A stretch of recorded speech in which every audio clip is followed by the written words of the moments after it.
Tigers baseball on Fox Sports Detroit is presented by Bell Tire.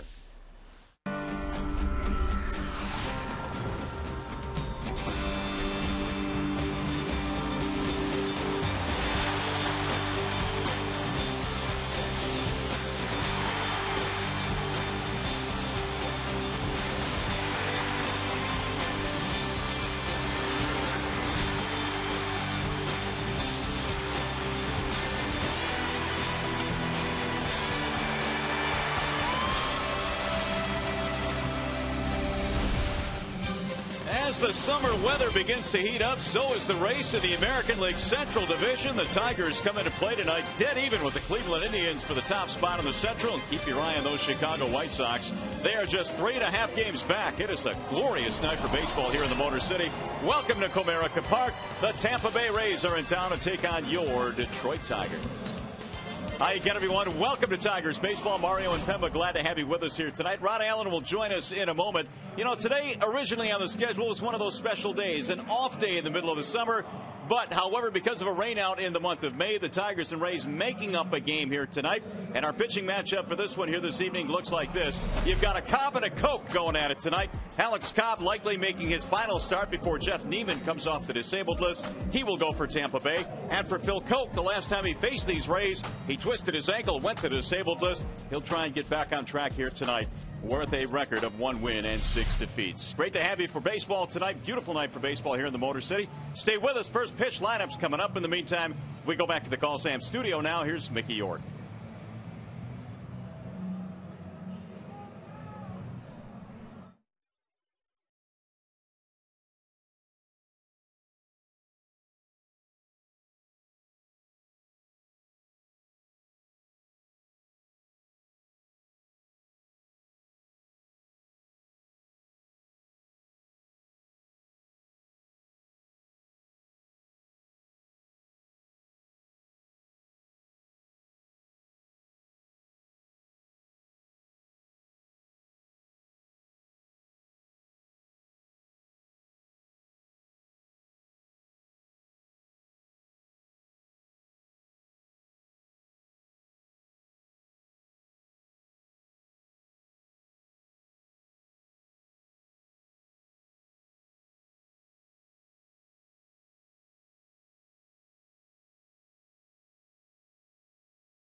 Bring a copy of the box score to a participating Arby's location tomorrow, and you'll get yourself a free small order of curly fries. Here's the starting lineup for the visiting Tampa Bay Rays, presented by your Metro Detroit Chevy dealers. Johnny Damon is at the top, the DH, followed by Zobrist and Ruggiano. Evan Longoria is at third base. B.J. Upton in center field. Sean Rodriguez at second base. You've got Kochman, Johnson, and Shopik rounding it out tonight for the Rays. The scouting report on Phil Koch is presented by Scott's Lawn Pro. Well, Phil Koch has lost his last 4 decisions, so he most definitely needs to get back on track here tonight against Tampa. And one way for him to do that is strike one. He must get ahead and stay out of fastball counts. His breaking ball has been very good this year, but his fastball has been hit around quite a bit. And so the former Tiger Johnny Damon leads it off and takes a 95-mile-an-hour fastball high 1-0. Uh-oh. Is that an indication of what we're going to see out of Phil Koch here tonight? Well, let's find out. Damon hitting 279. That's slapped in the air toward left. On the move is Bosch. Into the sunlight for the out, one gone. I kind of like it. Back-to-back 95-mile-per-hour fastballs. Let's take a look at the Tigers defensively. It's always presented by Beaumont Health System. You've got Maglio's back in right field today after spending some time on the disabled list. Let's hope he's healthy and ready to roll once again. The rest of the lineup pretty much looks as the way that it looks every single night for Jim Leyland. Hard to see Maglio out there, but good to see him out there as well. And hopefully his ankle issues are behind him. Had some good numbers toward the end of his rehab stint with Toledo. Here's Ben Zobrist, the right-handed batting utility man, I guess you could call him. He plays all the way around, but his numbers not utility-like. 9 home runs, hitting 272. Zobrist is 6 for his last 10 at-bats. And that fastball misses low and in. It was a couple of years ago that Zobrist in 09 had his best season, hit 27 home runs that year. That's lifted in the air to center field. Routine play for Austin Jackson. 2 up, 2 down, and a pair of fly balls against Koch.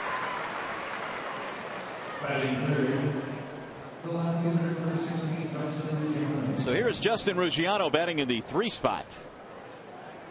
And you talk about coming full circle. Ruggiano was designated for assignment in spring training when the Rays signed Manny Ramirez and Johnny Damon. He cleared waivers, went down to AAA, and here he is back with the big club, hitting 3rd. Bouncing ball right back to the mound. This will be an easy 1, 2, 3 inning for Phil Koch. Good start for the Tigers left-hander.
Stylish and bespectacled Joe Madden checked in his lineup card tonight that looks like this. Well, actually, it's the Tigers lineup card. Brought to you by Big Boy. Jackson, Kelly, and Bosch are at the top. Miguel Cabrera's at first base, followed by Victor Martinez. Ordonez back in the lineup in right field. Johnny Peralta is the shortstop. You've got Avila and Rayburn rounding out the Tigers starting 9 in this one. The Bernstein advantage brings you the scouting report on Alex Cobb. Get the Bernstein advantage. We go to bat for you. Well, Alex most definitely earned the call up. He was mastering AAA. He was 5-0 down there with an earned run average just a shade over 1. And he loves his split-fingered fastball, but he calls it a changeup, so it's in between the two. But he'll throw a lot of those today, and he's been tough on left-handers. Not a lot of data on him, but the little data that we do have shows that he has been very tough on left-handed hitters. Well, he will face Austin Jackson, Don Kelly, and Brennan Bosch in the first inning of this one. Good start for Phil Koch, who got the Rays 1-2-3. Cobb is just a 3-pitch pitcher. A fastball, split, and a curveball. Jackson over 250. First pitch is in for a strike. 0-1 on Austin. Yeah, that average just keeps climbing and climbing. Next stop 260 and then beyond. The 0-1 is inside. 1 ball and 1 strike. Cobb demonstrated some really good control in the minor leagues, but in the couple of starts he's had here in the big leagues, the control hasn't been that good. But he's no different than most young kids. They come up to the major leagues, although he's not that young. They come to the big leagues, and for whatever reason, they just don't throw the ball over the plate as efficiently. 2 balls, 2 strikes on Jackson. Well, in the minor leagues, Cobb's strikeout to walk ratio was just about 3-1. He outdueled Dan Herron in his last start as he beat the Angels. The 2-2 is tapped foul right at home plate. There's that split-fingered fastball, that pitch he will throw 35% of the time here today. The Tigers are well aware of that. And the one thing that Lloyd will tell his team to do is to try to get that pitch up in the strike zone.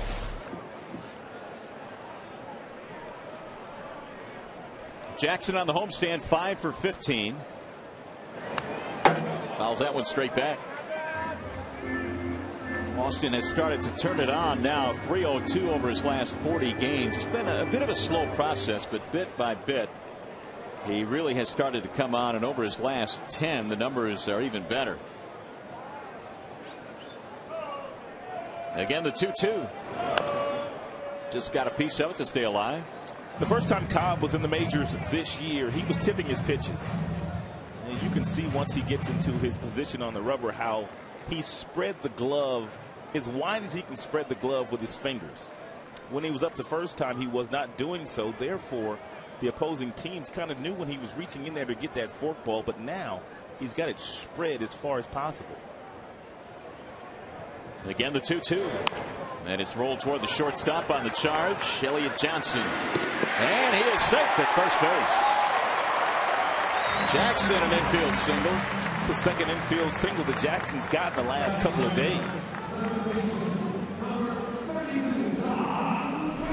It's a do-or-die play for Johnson. He comes in, he gloves it, he gets it over to the throwing hand with no problem. He gets everything he could possibly get on the throw, and a nice pick by Kochman, but not enough to get Jackson. So Jackson reaching, and here is Don Kelly, who's batting .247. Jackson measuring his lead, 9 out of 11 in the stolen base category this year. Strike 1 on Kelly. Quickly a trip out to the mound for Kelly shopping. You're talking about Cobb and possibly tipping his pitches. It happened in Anaheim, and I guess the Rays coaching staff felt, you know what, it really looked like those Anaheim hitters knew what was coming. They could tell they were taking tough pitches, and they hit him pretty good. So they went back and looked at some video, and I guess kind of figured some things out that he was indeed doing that. Mike Scioscia, for his part, said, nope, we didn't know it was coming. You know he's going to say that. Of course. But he also said, even if we knew, I wouldn't tell you. 1 ball, 1 strike. That's been part of the game, hasn't it, over the years? You can try to pick up anything that you can as a hitter in the dugout when the pitcher's on the mound. And they will tip their pitches. There are a lot of guys in the major leagues that will tip certain pitches that they're going to throw. That one gets away from the first baseman, Kochman, but not far enough. It's a good hit and run count if Jim wants to do something. 1-1. He will utilize this type of count for hit and runs. There's a lot of managers that will not, but Jim is not afraid to do so. Try to score that run in the very first inning by putting a runner in motion. That's line to left field, sinking, and it's a base hit right in front of Ruggiano. Kelly has a single, and the Tigers have something going. Let's take a look at the Rays defensively as presented by Tim Hortons. Ruggiano's in left, the talented Upton's in center, Zobrist He's in right. Longoria, Johnson, Rodriguez, Kochman round out the infield. And Kelly Shopping is behind the plate today. So an early scoring opportunity now as the number 3 hitter Brennan Bosch digs in. Bosch at 283 with 8 home runs. He's having himself a fine season, and the month of June has been very kind to him as well. Brennan was finally able to shave after the game yesterday. He would not shave until he didn't get any hits, and he didn't get any hits yesterday, so he shaved that mess off his face. You just call it a mess? Well, superstition is a big part of the game. Bosch an opportunity early here. Tigers yesterday just 3 for 12 with men in scoring position. He tried to hold up, couldn't do it. 0-2 on Bosch. Well, Jim Leyland had a decision to make with the return of Maglio Ordonez. Maglio, of course, was entrenched into that 3 spot, but Bosch has done so well that Maglio hits 6th as they ease him back into the lineup tonight. It will be the 4th time that Maglio has batted 6th this year. Anxious for his first at bat.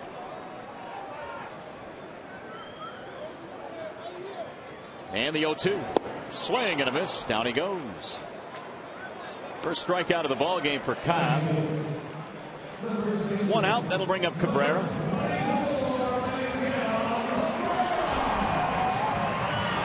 .314 this year, but when you put runners in scoring position, that's when the numbers really jump for Miguel Cabrera. He is one of few that really knows how to slow the game down in these type of situations, which means he's always getting really good swings, really good concentration. And he takes ball 1 up and in. If you're Kelly over at first base with 1 out, you have to get as good a secondary lead as Kochman behind you will give you the first baseman. That way, if Miguel does hit something on the ground, you can break up the double play, which means they won't turn 2. 2-0 on Cabrera, who is over 400 this year with men in scoring position. 436. He walked 3 times in the game yesterday. King Felix walked him 3 times. Respect. On purpose, really. Here's the 2-0. Well, if you think back to last year, what did he have? 32, 33 intentional walks? Yes. How many extra ones do you think were situations where guys just gave him nothing to hit? Probably at least another 30. Yeah, I was going to say another 20, 30. So, I mean, those numbers are incredible, really. And Joe Maddon's already demonstrated how he will treat Cabrera. Last year, he walked him 3 consecutive days with runners on first and second. He loaded the bases. The 2-1. 3-1 on Cabrera. Well, if you tiptoe around Miguel Cabrera in the lineup, that's fine and dandy. The problem is he's on deck. Victor Martinez. And for Martinez, he has provided a very solid veteran bat behind Cabrera.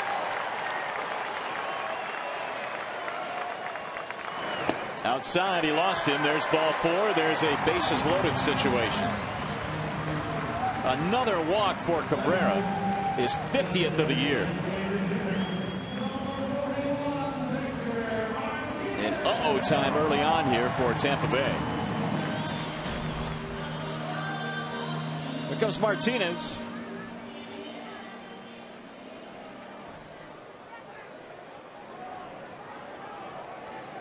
Victor at .341 career with the bases loaded. How about this season? 5 for 6. He can jump those numbers up even more. Jackson let it off with an infield hit. Kelly is at second base, and Cabrera is at first. Early trouble for the 23-year-old Alex Cobb. Missing inside, 1-0. And time called now. Jim Hickey, the pitching coach, running out.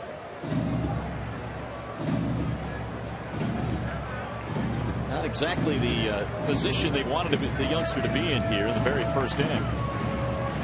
most likely will be his final start before Jeff Neiman, who's activated off the disabled list for Joe Madden. But he has gone on record as saying this young man Cobb is going to be a big part of their rotation in the future. Meanwhile, Ordonez is lurking.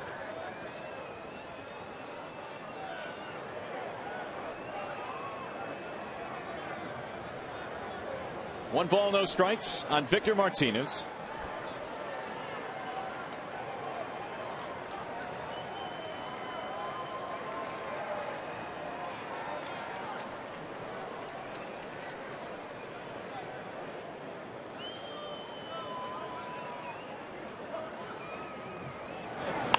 Victor sends it high in the air to center field, not deep at all.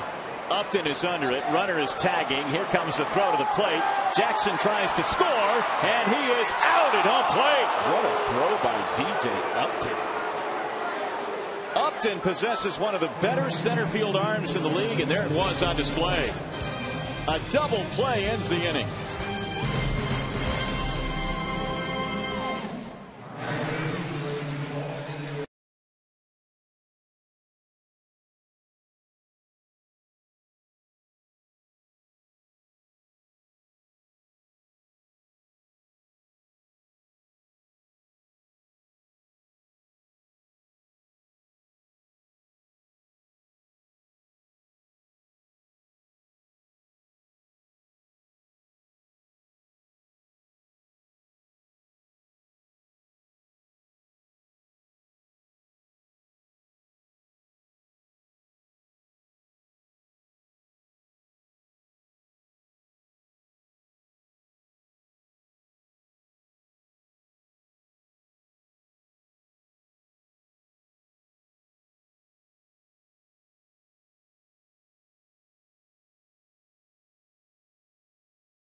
Strong throwing arm of B.J. Upton in center field. Take a look at how he just really takes his time. He knows Jackson's going. He takes his time. He gathers himself. Very quick release, however, and a very firm throw to Shopik, who was somewhat blocking the plate and forced Jackson into sliding around him and able to apply the tag.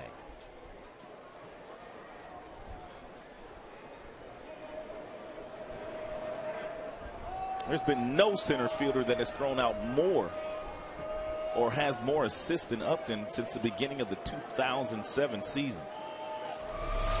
And there's another reason why Upton helps out the youngster Cobb by throwing a runner out at the plate, so the Tigers fail to score. Here's Evan Longoria. He swings on the first pitch and flies it to right field. Ordonez going back to the wall to make the catch. Different field coach here tonight. I don't know exactly what Rick Knapp has said to him or what Jeff Jones, who is the assistant pitching coach, has said to him, but every fastball he's thrown so far here today has been 93 miles an hour and above. And Phil usually doesn't work with that kind of velocity early in the game. Well, he's thrown only 7 pitches so far, 6 in the first inning. That'll bring up B.J. Upton, batting just .219. Upton mired in a slump right now, 5 for his last 50 at bats.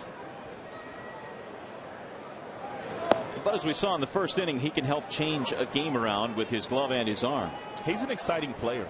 Batting average obviously is not good at .219, but he can beat you in a lot of different ways. Legs, arm, and he's got some pop. Upton has 8 home runs this year. He has stolen 14. There's a 2-0 from Koch. Whistle to left field. That's a base hit, maybe more. Let's see. Bosch over to cut it off. It gets by him and goes to the wall, and Upton will cruise into second. I talked about Phil Koch in the pitching report today, and I said the one thing that he must do today is stay out of fastball counts. And that was a 2-0 count, and it was a fastball. And even though it was firm, big league hitters can drill that pitch, and that's kind of what they've been doing to Phil lately. Brennan Bosch gets over, tries to cut it off, and could not cut it off. And even if he would have cut it off, Upton still would have been on second base. Yeah, it didn't matter. It's a double all the way. And the Rays have their first scoring chance of the night. That'll bring up Sean Rodriguez. BJ will steal third base. You have to keep him close. And that's exactly what Ryan Rayburn's doing right now. Ball 1 to Rodriguez. He's played just about every infield position this year. First, second, short, third.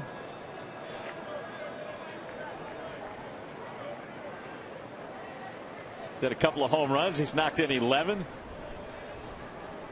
case you're wondering, Upton already has 2 steals of third base this year. He's been caught twice. And the 1-0. Hit to the other side, and it's scooped up by Rayburn. Rodriguez is out, move Upton to third, and there are 2 gone. And that leaves it up to Casey Kochman.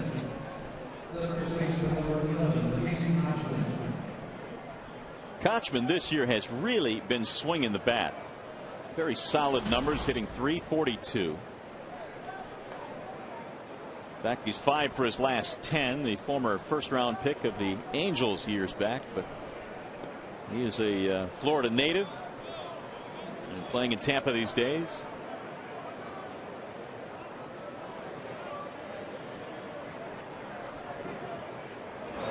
And he looks at ball 1.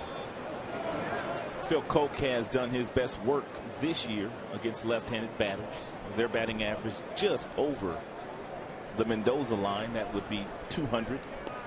He'll need to make a quality pitch here against Kochman. Good pitch. There's a strike call.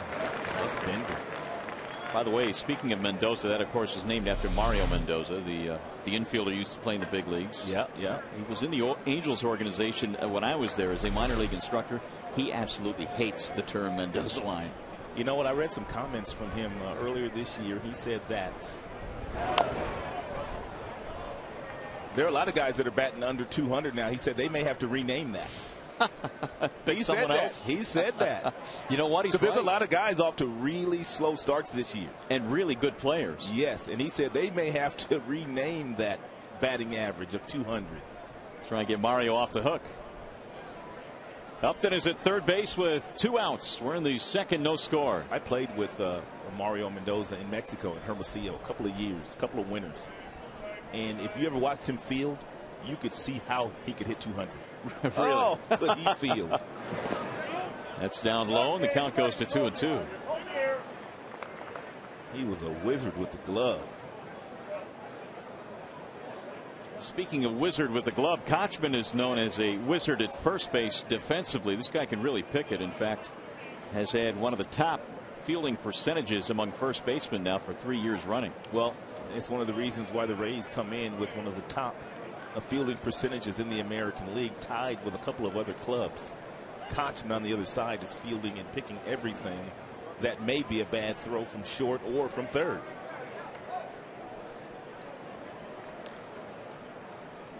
Two and two on Casey Kochman. And that's a foul ball right off his foot. Kochman is hobbled.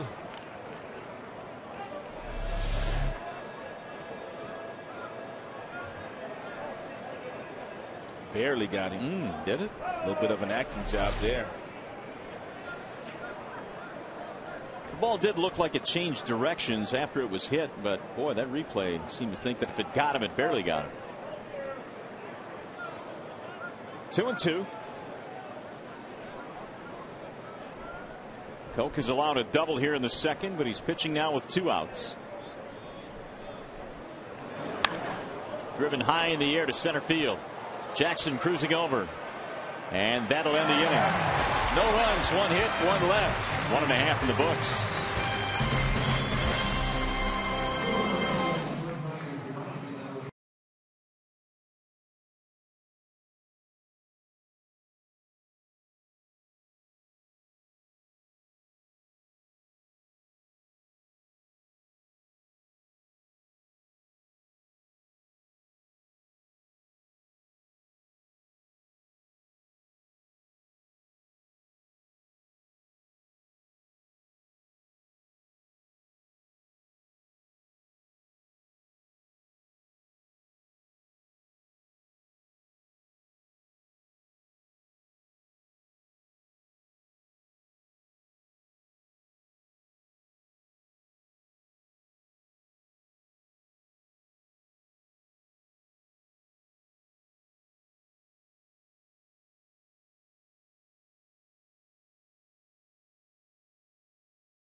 By Comerica Bank, strength and stability since 1849. Dodge, visit Dodge.com or see your local dealer today. And by Arby's, stop by today and try the new Shroom and Swiss sandwich. Arby's, it's good mood food. Back here at Comerica Park in downtown Detroit. Mario and Pemba, Rod Allen, glad to have you with us on a great night for baseball. Mark Isofano is our producer, and Brian Moss, our director tonight. And Maglio Ordonez is leading it off. This will be his first at bat since May 10th, when he was placed on the disabled list shortly after that with weakness in that ankle that was broken last year. He looks at strike one. Maglio, then Peralta, then Avila. Maglio was batting 172 before going on the disabled list. And the hope is that many of those struggles was connected to the fact that he never really had both feet under him, so to speak.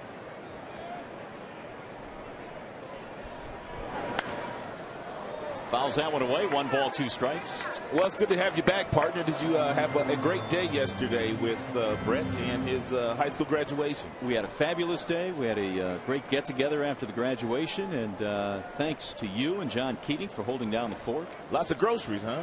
Lots of groceries and good ones, too. Leaping play by Sean Rodriguez. First out of the inning. I listened to a little bit of that game yesterday. You guys did great. Oh, no, it was cool. We had a good time. Yeah, absolutely. I just stayed out of his way.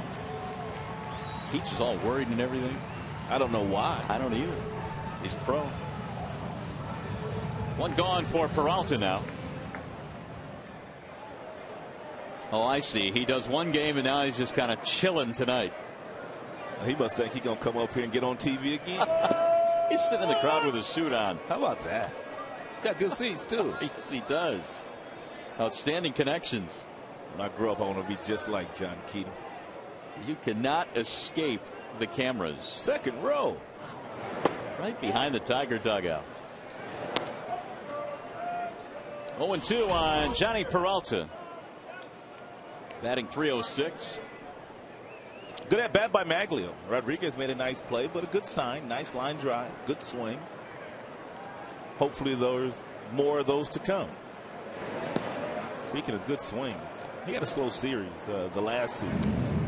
But by and large, he's been tremendous this year. Johnny's hit 9 home runs. His average is better than any American League shortstop. And he rolls one slowly towards short. Johnson has it and throws him out. Hey fans, the greatest moments in MLB All-Star Game history are going head-to-head to determine which is the most memorable of all time. Go to MLB.com/moments and vote now for your favorite midsummer classics, and tune in to the 2011 MLB All-Star Game on Tuesday, July 12th at 8 p.m. Eastern on Fox. Find out who won. Best All-Star Game in sports, in my opinion. That home run Bo Jackson hit to center field in Anaheim has to be right at the top of the list. Straightaway center field. Yep, I would agree with that. I believe that was Anaheim. It was Anaheim. Bo had some raw power, didn't he? Oh, my goodness. I mean, just a brute strength. And he said he never lifted weights. Push-ups, old school. Yeah. Just push-ups and sit-ups. Thousands of push-ups. I can give you probably 2 or 3 if you ask me to get down right now, just push-ups. That's about it.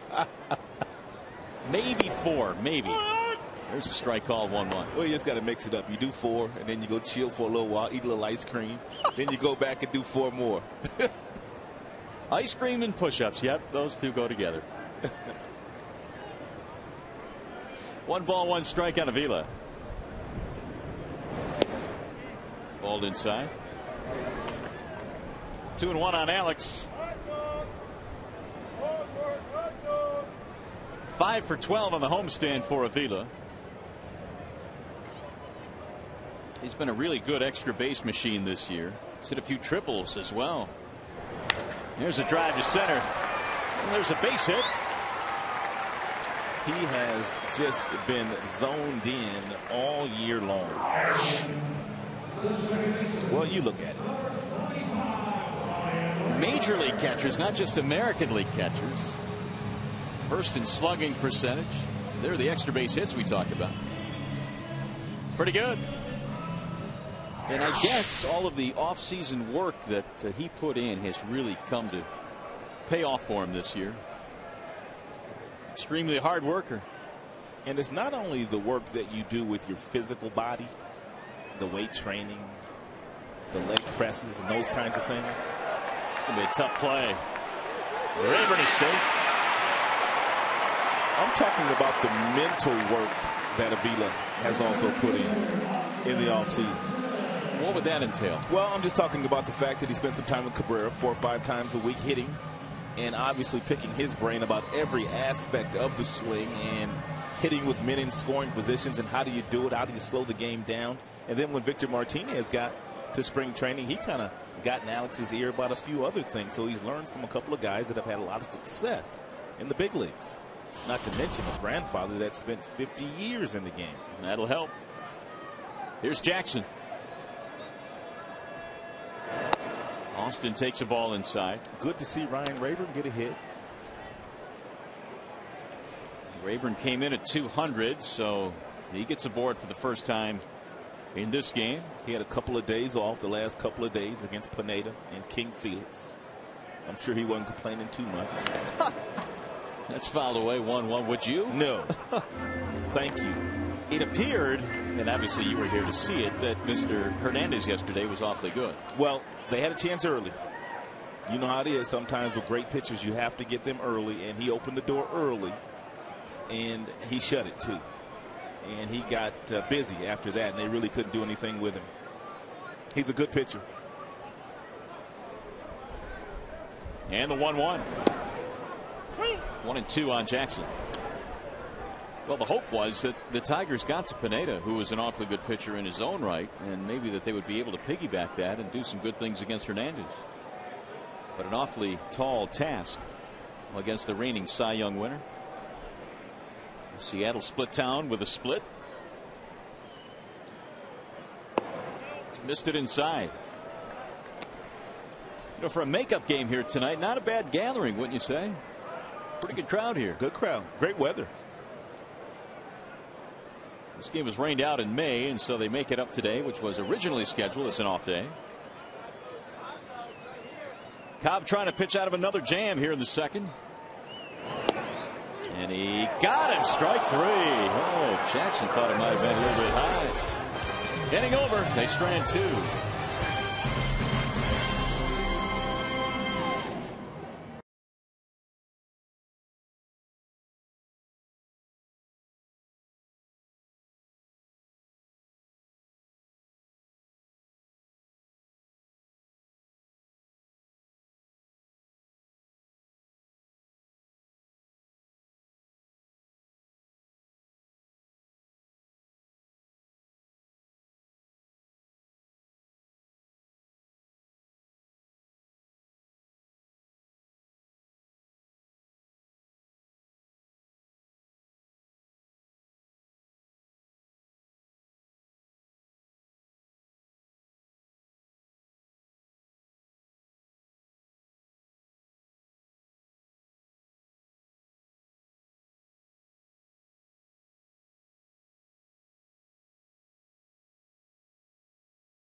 Sports Detroit is brought to you by AT&T and by Milo's Kitchen Homestyle Dog Treats. The best treats come from the kitchen.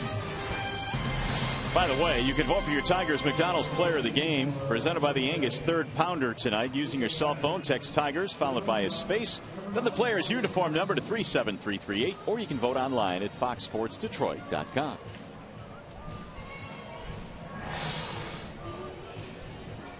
Well, there's Joe Madden, and his team has had to travel some miles recently. Yes, they have. They've been everywhere. They started out in Tampa. They had to go all the way up to the Pacific Northwest to Seattle, down to Los Angeles area, then over to Baltimore, and then they've ended up here for one game against the Tigers. Talk about racking up some frequent flyer miles. Here are some of the particulars on that trip. They left Tampa on June 1st, Seattle, L.A., They arrived in Baltimore at 9 a.m. on June 9th. That's something a lot of teams have to deal with, those early arrivals or late arrivals.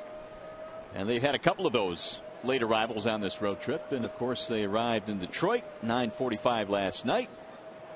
They wore pajamas from Los Angeles to Baltimore, that overnight flight. PJs. Can you imagine that? No, I can't, actually. That's something Joe Madden likes to do. I'm sure they probably got a picture somewhere of that. I'm sure they do. Elliott Johnson leads it off. Bunts one to first base. Cabrera charges it. Who's covering? Rayburn does, but can't haul it in. And Koch has to run it down.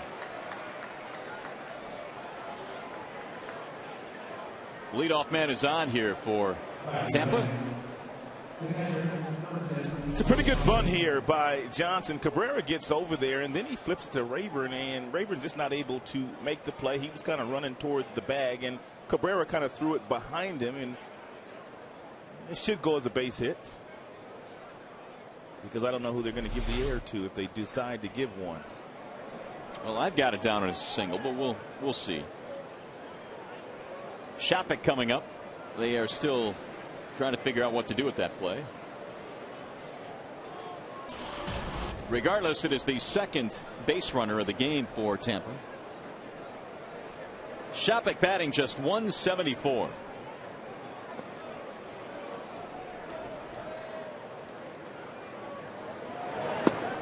You and I are both wrong. E4.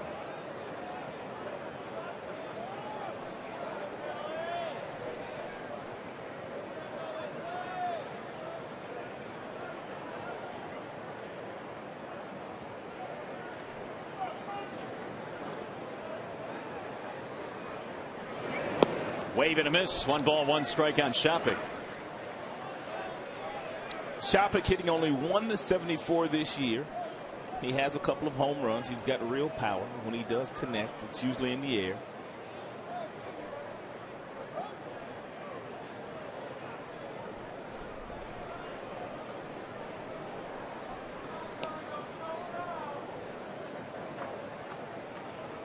And the 1-1. Lifted back out of play. Well, you said there's probably some pictures hanging around somewhere. Absolutely. Guess what? Oh, my goodness. Oh, jeez. Check out Price's pajamas down there in the bottom. Argyle.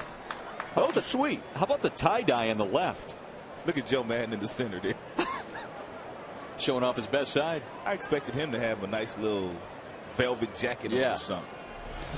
Nice. They have fun. They do. They have fun. Well, they got him picked on. Cabrera. And Peralta applies the tag. See you later, Johnson. He's out of there. 1-3-6.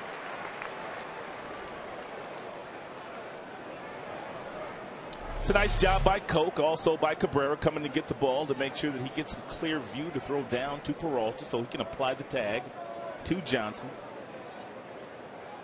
Also a really good call by Jim Leland, sniffing out the fact that Johnson may be on the move. In case you're wondering, the manager usually gives the signs to the catcher, who relays those to the pitcher as to when they want him to throw over to first base. Not all the time, but the majority of the time.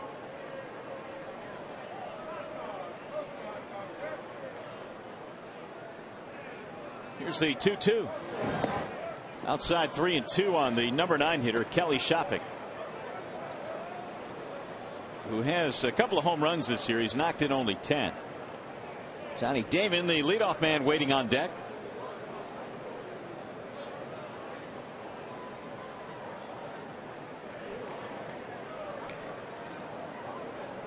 Here's the 3-2. Back out of play. Shopik, a veteran of the Red Sox and mostly the Cleveland Indians.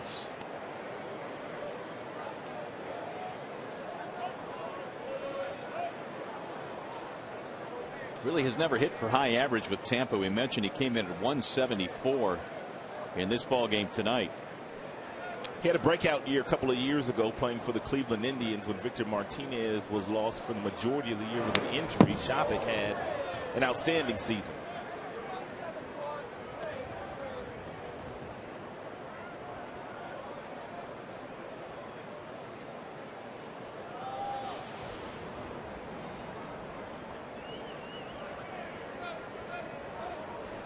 Three balls, two strikes.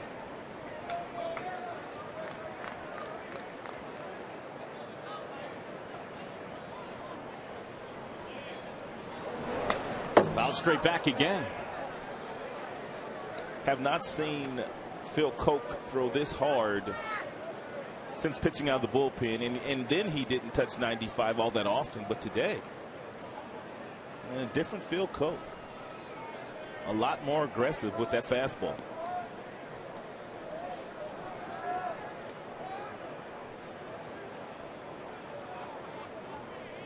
Three and two.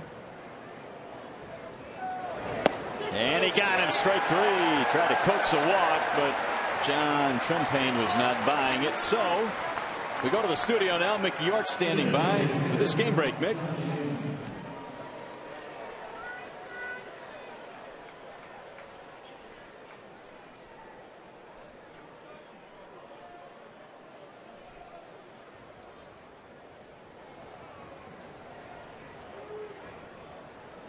Thank you, Mickey. The Indians came in tied, of course, with the Tigers for first place in the Central Division. Johnny Damon looks at ball one outside.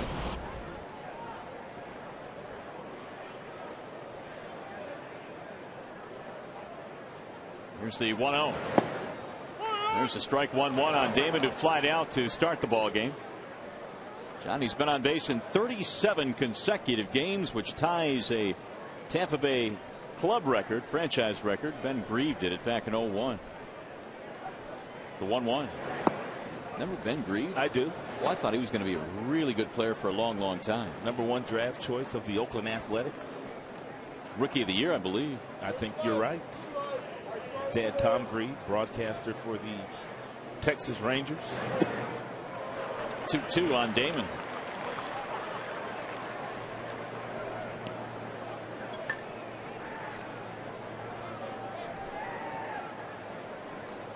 Johnny now 2 doubles away from 500. He's currently 54th all time on the list with 498. Bouncer to second base, right at Rayburn. That'll end the inning. No runs, no hits in air, nobody left. We go to the bottom of the third.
half inning and how they have really struggled, and because of that it's become a race now in the Central Division. But look at these numbers top to bottom, Rob. They're not pitching as well. They're certainly not hitting as well. First 45 games, they could do no wrong. Tremendous numbers, and they had a really healthy lead in the American League Central, but 4-14 in their last 18, and those numbers underneath that record aren't pretty at all. Tough to win games when you have lopsided numbers like that. They'll be coming to town tomorrow night for the start of a 3-game series here at the ballpark. Verlander and Masterson in game 1. Masterson really hasn't won since the month of April. Here's Don Kelly to start things off in the bottom of the 3rd. He pops up the first pitch. Third baseman Longoria yelling for it. Don't miss your chance to see the showdown against the Cleveland Indians tomorrow and Wednesday at 7:05 and Thursday at 1:05. For tickets, call 866-66-TIGER or log on to tigers.com. Tigers try with a little extra meaning in that series. Coming into play tied for first place tonight. Bosch, the batter. He struck out back in the first inning, and Cobb is looking for a quick inning because he's had some trouble in the first 2. But he is not allowed to run yet.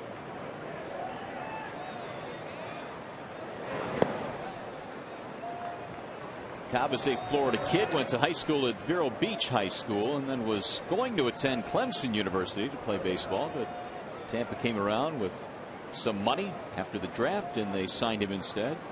He used to work as a bat boy for the Dodgers in spring training for about 3 years when he was in high school. Is that right? Yes. I didn't know that. That's a good gig. Yes, it is. Fun gig. 1-2 on Bosch.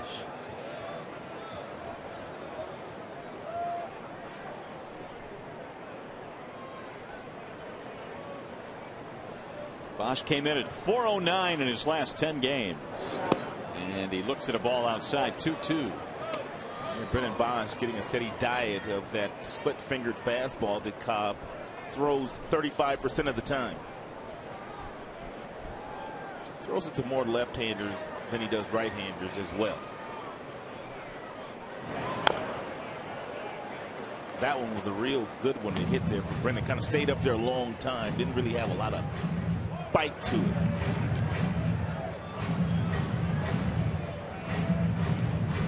Two and two.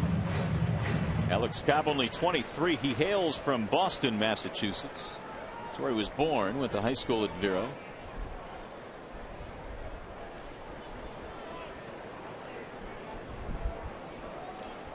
And the 2-2 pitch.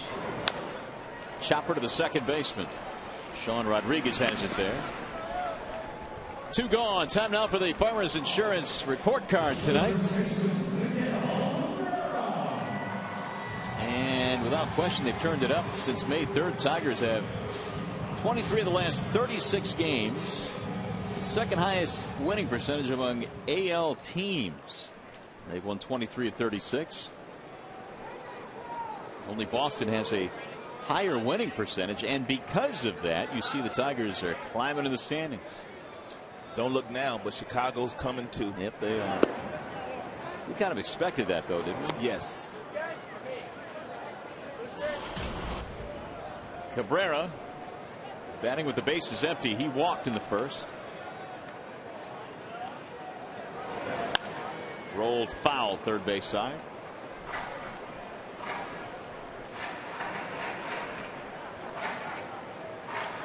Miguel's walk in the first inning was his 50th of the season so far.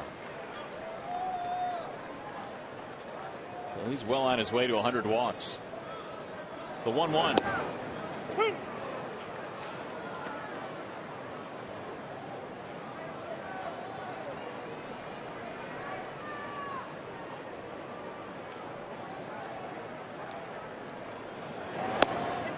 Busted him inside, but missed with it. 2 balls, 1 strike on Miguel. Miguel sitting on that split-fingered fastball. Check the count, 2-2.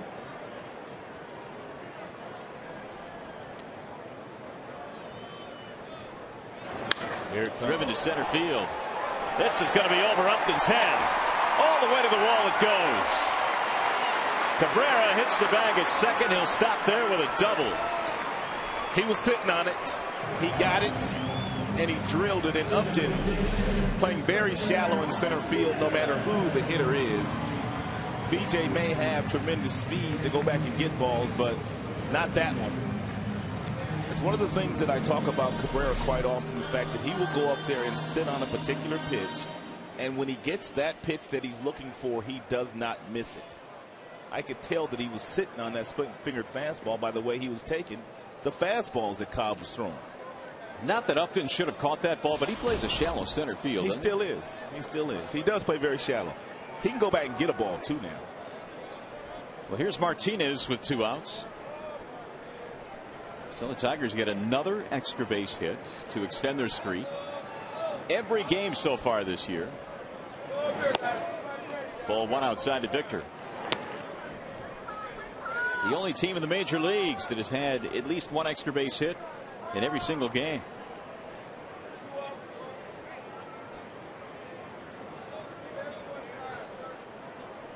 Tigers have 5 hits on the board, just 1 for Tampa against Phil Koch.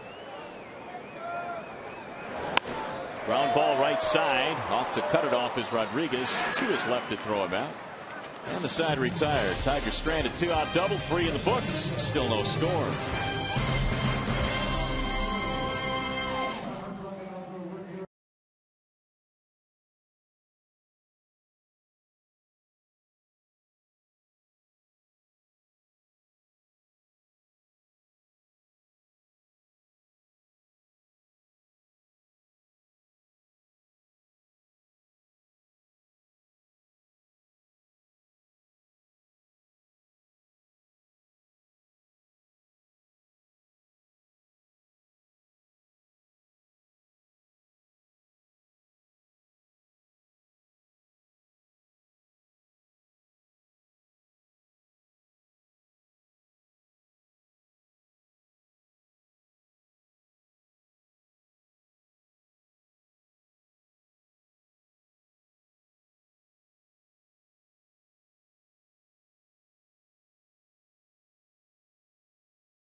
Game here tonight. Tampa Bay in town to play just 1 before Cleveland comes in after they leave, and Phil Koch will climb back on top of the hill. No runs, 5 hits Detroit. No runs, 1 hit for Tampa Bay. Do you see a different Phil Koch out there tonight? I mean, one that's pitching with a little bit more sense of urgency. From the very first pitch through 95. I mean, we know that Phil has that in him, but he came out breathing fire tonight. It's almost like the first few starts he had this year. Well, maybe more than a few, but it's almost like he was out there kind of pacing himself early in games. You think that's part of it? Well, I mean, subconsciously probably not doing so, but you know, when you become a starter, when you've been a reliever pretty much your entire big league career, I would think when you go out there, there's some sense of trying to find that fine line between being a starter and a reliever and how you kind of pace yourself. Here's the 1-0 pitch. Well, this is his 11th start of the season, so there has to be somewhat of a maturation process that he is going through, because yes, he has done it in the minor leagues, but it's been a while. I really like the 10-mile-per-hour differential in between the fastball and the breaking ball.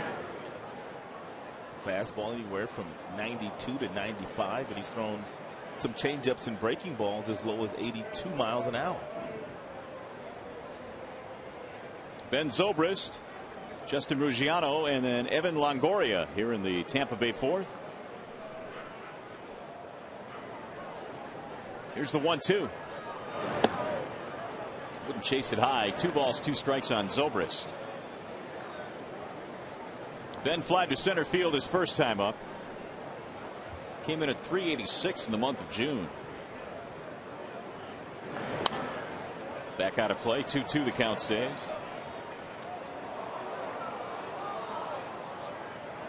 Zobrist had one of those days that every big leaguer dreams of. It happened back in April when he knocked in 8 runs in a single game. It was the first game of a doubleheader against Minnesota. He would end up with 10 RBIs on the day when you combined the 2 games. But that is some kind of afternoon. Here's the 2-2 pitch. High, 3-2 on Zobrist. You used to love to have days like that when you were a minor league player. And because when you would have really good days in the minor leagues, they would pass the hat around the stands, and yeah, everybody would put a little money in there. You get a whole lot of money for 10 steaks in one day. Here's the 3-2. Rolled toward third base. Kelly on the charge. Now, did you ever have the hat passed around for you? Yes. Really? Where? Several places. Several places they would do that. How much money did you make? Maybe $100 or something like that. On a single hat passing? Yes. Wow. That's pretty good. I played in Japan, too. They used to give you fight money after all your good days there. What's fight money? Well, I mean, that just shows good fight. The manager, okay. They would call you into the office, after a really good game the next day, and put a lot of money in your pocket. That's outstanding. Ruggiano, the batter. They called it fight money.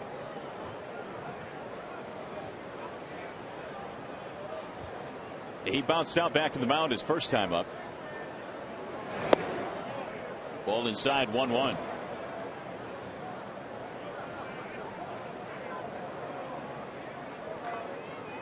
Phil Koch had a 6-pitch first inning. Gave up a double in the second, but no damage. Faced only 3 batters in the third. 2 balls, 1 strike.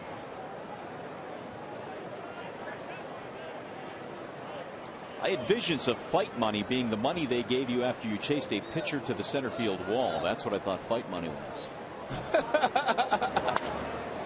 That's driven to the air to right. Sinking. Maglio won't get there.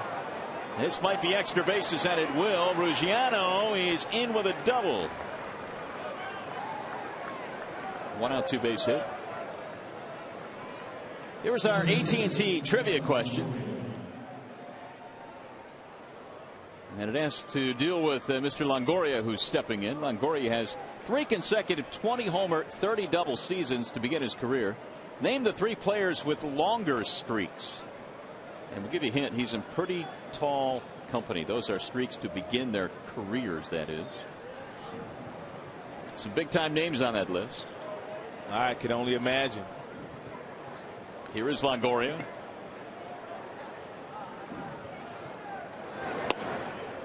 Just to answer your question, though, about the fight money on that little episode in Japan. Yeah. I did get fined by the league, but my manager paid the fine. He gave me $1,000 to pay the fine. No kidding. He gave me every single nickel of it. You got fined 1,000 bones for that. I did. Wow. Here's the 1-0. 1,000 yen. Okay, so what does that come out in dollars, though? I mean, it's about the same. I mean, I can't remember exactly what the ratio was then, but it was pretty close. But my manager called me in and gave me every single dime of that. In between, he could not stop laughing. Oh, is that right? He could not stop laughing. It was the next day. I thought he'd be upset with you. Oh, no. He could not stop laughing. Runner goes. Here comes a throw down to third. Strong throw. Got him. Nice job. Ruggiano caught stealing. Very difficult to steal third base if you're trying to steal from a standstill position. Look at Ruggiano. He was standing flat-footed when he tried to steal that base, and what a throw by Avila. Right on the bag. Can't make a better throw than that. Look at that tag. Sweet camera work right there. So they're empty now. 2 balls, 1 strike on Evan Longoria.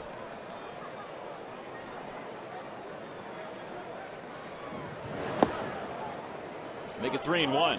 Longoria led off 3 times this year for Joe Madden. When they left here, I don't know, a few weeks ago, he was struggling. I mean, he just did not look like himself, and Joe Madden was trying to jump-start him. So he led him off for 3 days. He did pretty well there. That'll go foul. The one stat that surprised me is that The Rays actually have a losing record with Longoria in the lineup. Obviously, that's a bit of an anomaly. And they're 17 and 18, and there's such a long way to go in the season. But of course, Joe Madden was without him for a long time. Missed 26 games with a strained oblique.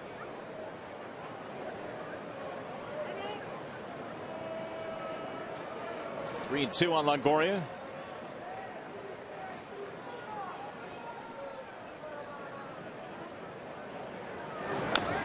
And fouled off.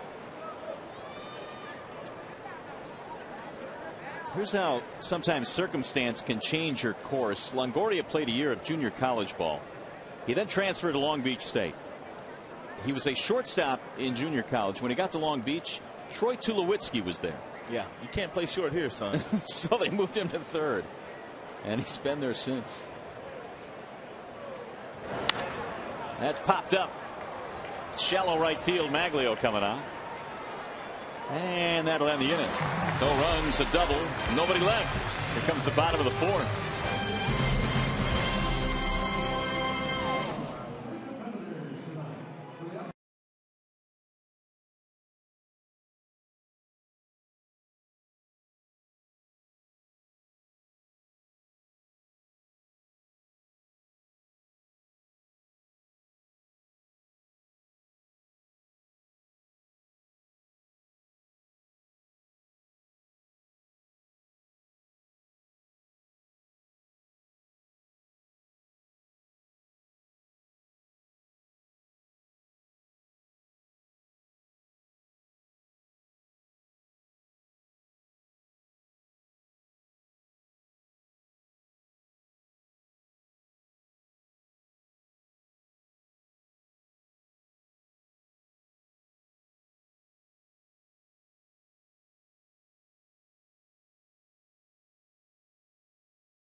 Bottom of the fourth inning here at Comerica Park. Scoreless ball game tonight. Tigers have out hit the Tampa Bay Rays 5-2.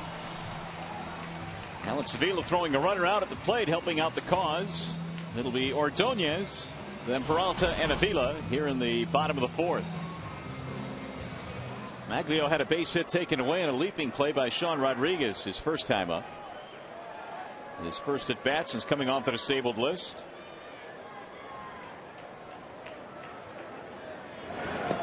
Way inside, and it hit him. Ordonez is grazed by that pitch from Cobb. So the leadoff man is on. The breaking ball that just kind of backed up on Cobb and got Maglio right off the left arm above the elbow.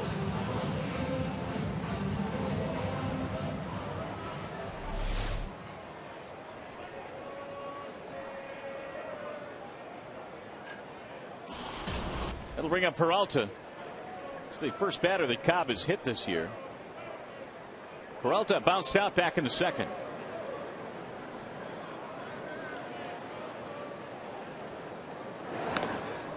Rolled foul 0-1.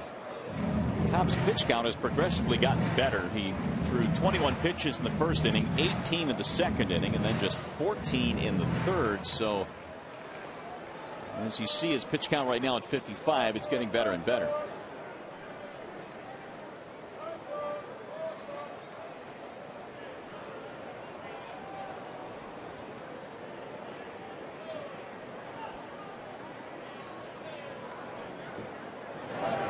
Wave and a miss. 0-2 on Peralta.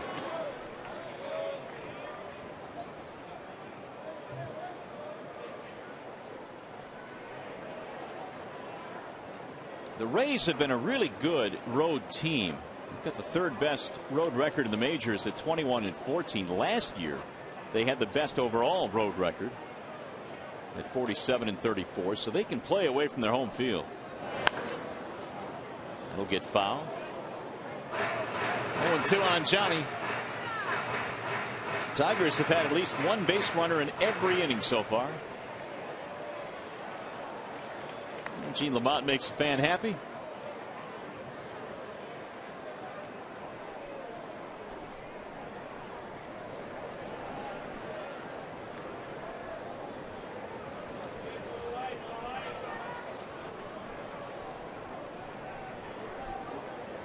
The 0-2. Ooh, chased 93-mile-an-hour fastball up and out of the zone, and a strikeout, the third of the night for Alex Cobb. It's a nice job of pitching there. You see on Fox Tracks the first three pitches bottom of the strike zone by Cobb. Then he changed the eye level of Peralta and climbed the ladder to get a swing and miss on a ball that was out of the strike zone. Here's Alex Avila. Singled but did not score back in the second. His average up over 300 now to 301.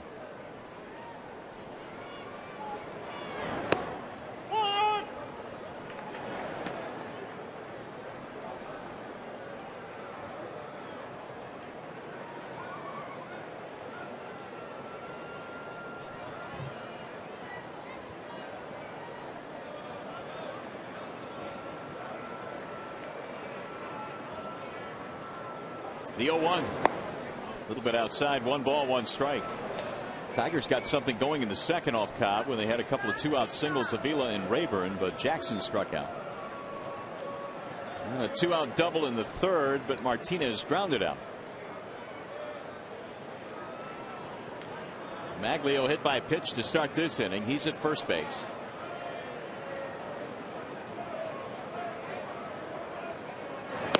Outside again. 2 balls, 1 strike.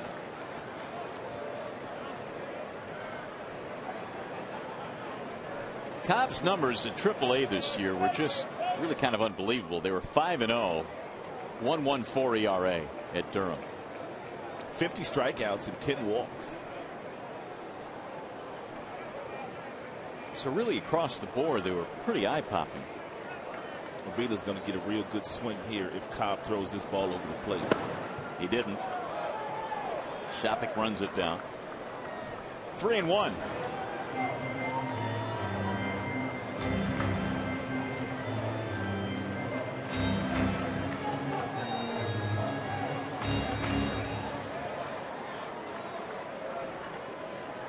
Waiting on deck, Ryan Rayburn.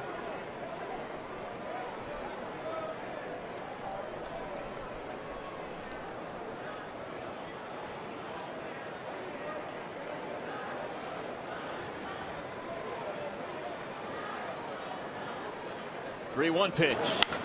High, towering fly ball, left center field, hit well.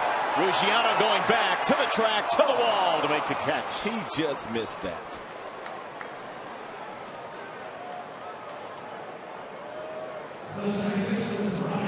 Let's take a look at how Cobb attacked Avila. We're going to make it our Bell Tire pitch by pitch. First and foremost, he gets ahead, but then misses on a couple of different pitches. And now Alex is dialed in for the fastball, which he misses there again. And he got the fastball he was looking for and just missed it. Ruggiano at the base of the wall makes the catch.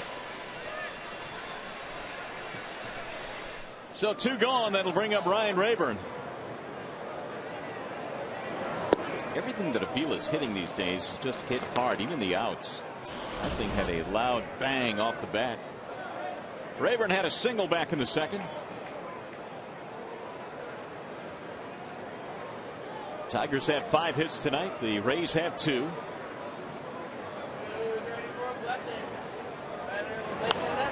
It's popped up foul back out of play. 1-1.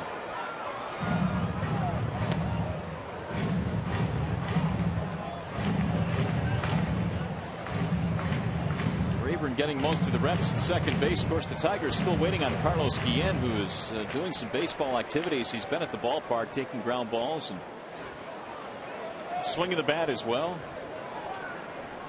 And the Tigers still have no timetable for his return. Must be chilly down there in the dugout. Skipper jacketed tonight. 1-1. Couldn't hold up. 1-2. A lot of the fastballs that Cobb has thrown today have been above the belt buckle, and they've been by design. Kelly Shoppett continues to call for that pitch, and then he kind of motions with his glove to Cobb to get the ball up, and they've been successful with that pitch here today. Tigers have had a difficult time of laying off of that fastball up. Inside, almost hit him. He hurt himself? It looked like it. He walked off the mound. Shopik's walking out there now to make sure he's okay. Something's not right. And here comes Joe Madden and Ron Porterfield, their trainer as well, coming out. It's a split-fingered fastball. He slipped.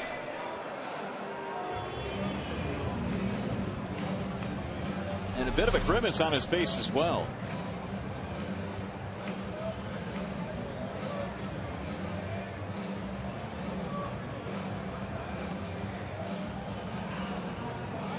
So we'll see if he continues. It appears he's going to get an opportunity to stay in.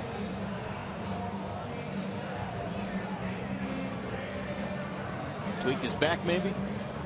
He did something.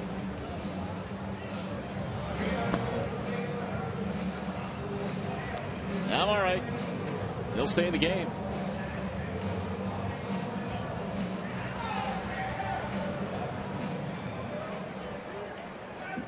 Cobb is just another one in the line of pitching prospects that the Tampa Bay Rays have really churned out in recent history. Of course, David Price has been one of the best.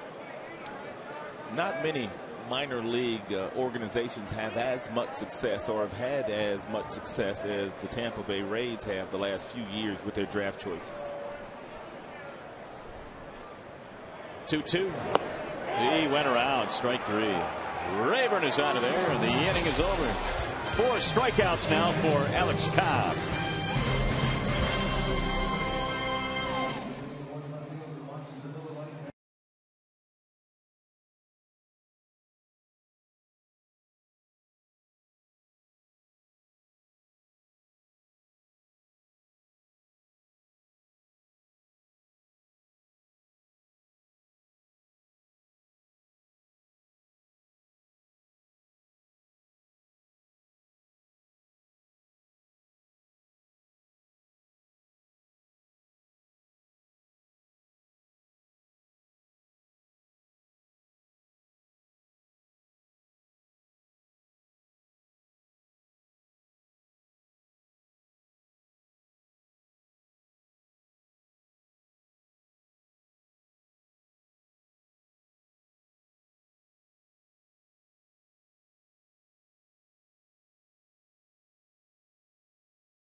Sports Detroit is brought to you by Bell Tire. Get the lowest tire price, period. Bell Tire. And by Motor City Casino Hotel, a million miles away, right down the street. What a great night tonight. Here in downtown Detroit, the Tigers and the Tampa Bay Rays in the makeup game. And so far, still no score. The Rays coming to the plate here in the 5th inning with B.J. Upton, Sean Rodriguez, and Casey Kochman. Good gathering here tonight for the makeup game before Cleveland comes a call in tomorrow evening. Phil Koch facing Upton, who doubled against him his last time up. And BJ looks at ball one.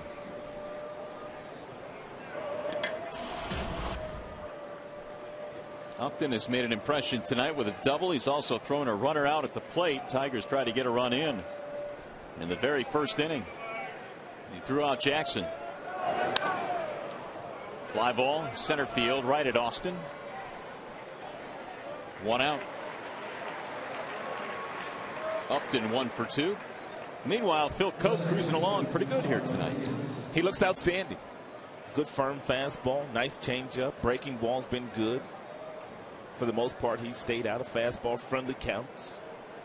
Only 1 inning, the 4th, where he threw 18 pitches. 15 and under, anything like that is good. So far here this evening, he has allowed just 2 hits to the Rays. In his last start, he gave up 10 in Texas.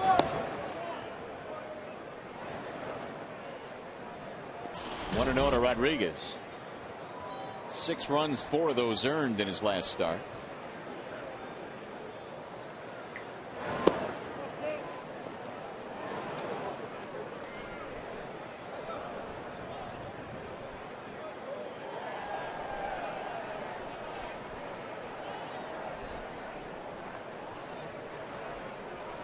Here's the 2-0 pitch. Fly ball, right center field this time, hit pretty good. Jackson and Maglio. Jackson, 2 gone. When this one is over, my friends, our coverage continues with Tigers Live as we bring you all the highlights, reaction, and analysis. Tigers Live from the Call Sam Studios and here at the ballpark immediately after the game on Fox Sports Detroit. We'll have it all covered for you from top to bottom. That we will. Casey Kochman stands in now with 2 outs. This is a good pitching team. And they've got good starters. Their bullpen probably has overachieved. But they really need to get some offensive production if they're going to stay in the race in the American League East. They must get some guys swinging the bats a little bit better. Well, what do you think about the East? Boston now has ripped off 9 straight wins. The 1-0. Bounce to first base. Hold that thought. Cabrera hits the back for the out, and you're watching Tigers baseball tonight, presented by Bell Time.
Has won 9 straight, and so they have a 2-game lead now over the Yankees. Tampa Bay is 4 games back, but the Red Sox now, Rod, starting to exert themselves in that division. They've got the best talent in baseball, really. I mean, you can look at the Philadelphia Phillies as having some outstanding talent as well in the other league, but Boston's the best team I've seen this year from top to bottom. Pitching, bullpen, offense, power, speed. There's not a whole lot that Terry Francona does not have. You know, it's hurting the Yankees now as well as Colon is hurt. He was pitching extremely well for them. I saw that. They might get Phil Hughes back soon, though. Yeah, that would help. Jackson is leading it off here in the bottom of the 5th inning. No score. And you also know the Yankees will go out and get themselves a pitcher or 2 at the trade deadline or before. Ooh, that one bounced in front of the plate. Well, what's going on at Yankee Stadium tonight? Cleveland has a run. They lead New York 1-0. Cleveland has lost the first 3 games of that series. Am I correct? You are correct in that. It's tough to sweep a team in a 4-game series. Did he hold up? No, he did not. He went around. One gone. Well, Rock and Roll Hall of Famer Paul McCartney is coming to Detroit for his first concert at Comerica Park on Sunday, July the 24th. Tickets go on sale this Friday at 10 a.m. at the Comerica Park box office and OlympiaEntertainment.com. Either way, get your tickets. Paul McCartney coming to Comerica Park. How about that? That's big. That's big news.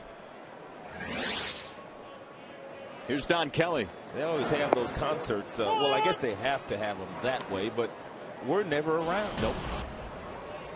Well, it's kind of tough to have them while we're playing, so we're always on the road. We never get to see the big timers. Because I would have went to that Eminem Jay-Z concert last year. No doubt. I heard it was spectacular. Wouldn't expect anything less, would you? Well, you never know. I mean, you never know, but I heard it was tremendous. In the air toward left. Luciano coming in. 2 gone.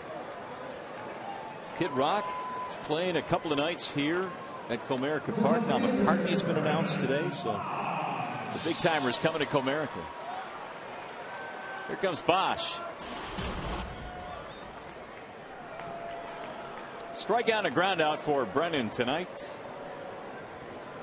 Well, Cobb and Koch have really done some good work tonight. They've had to pitch out of a few jams along the way. They've had some help from their defense. Ripped down the right field line. It is a fair ball. Into the corner it goes. And into the seats.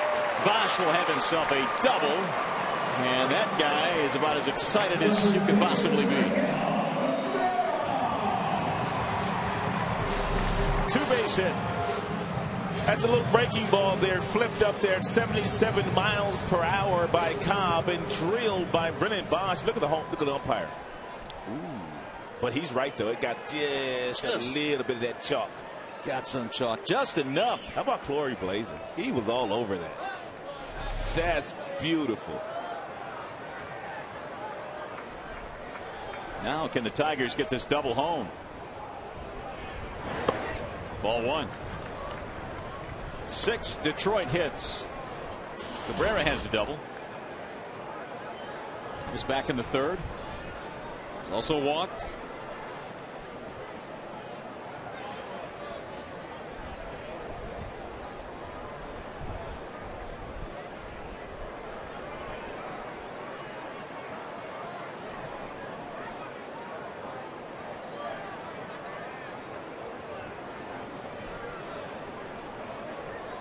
And the 1-0. Swing and a miss. 1-1 on Cabrera.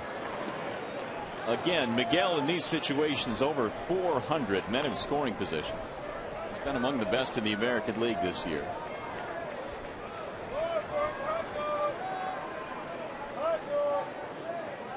Tigers had 2 men on in the 1st. They had 2 men on in the 2nd. A double in the 3rd. Leadoff man on in the 4th. And now a double here in the 5th. Cobb has been pitching in and out of trouble most of the night.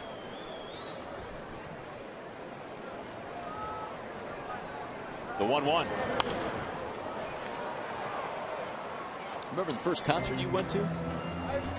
First concert that I went to. Or that you can remember going to? So many when we were younger, though. I mean, I used to go to a lot of those like Confunction and New Birth and Cameo and some of those kinds of concerts. They were free, though. They were in Santa Monica, and they were like filming them for, to put on television. Right. So they would have let everybody in free. So I saw quite a few groups back in the day. 1-2 on Cabrera. And a ball inside. Mine was Journey at Cobo Arena. Journey. Back a long time ago. I'll just put it that way. 2-2. Phil Koch hoping for some offense here. He's kept Tampa Bay off the boards.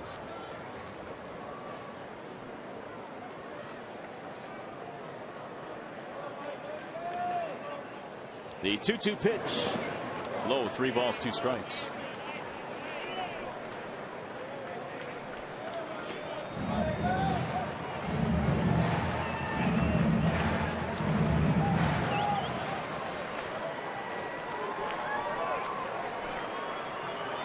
Three and 2 on Miguel Cabrera. 2-out double by Bosch.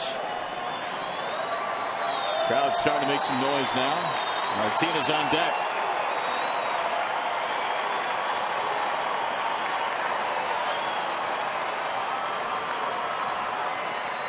Nice lead. Outside, he walked him. Second time tonight that Cobb has walked Cabrera. So here comes Martinez.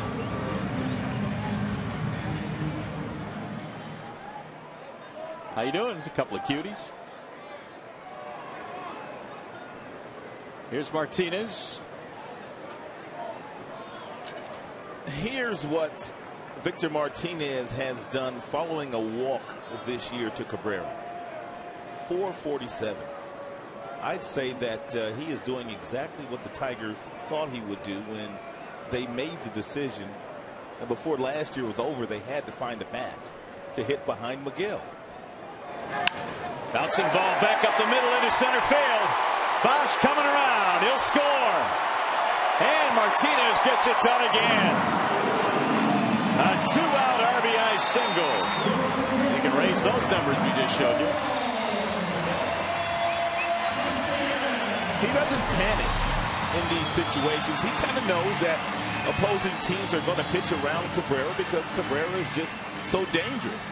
And he goes up there, he relaxes, he waits for one good pitch to hit. And like most career 300 hitters, when they get that pitch, they don't miss it. 16 driven in this year after a cabbie walk. So the Tigers finally get on the board here. They get a run for Phil Coke. How about some more as Maglio strolls in?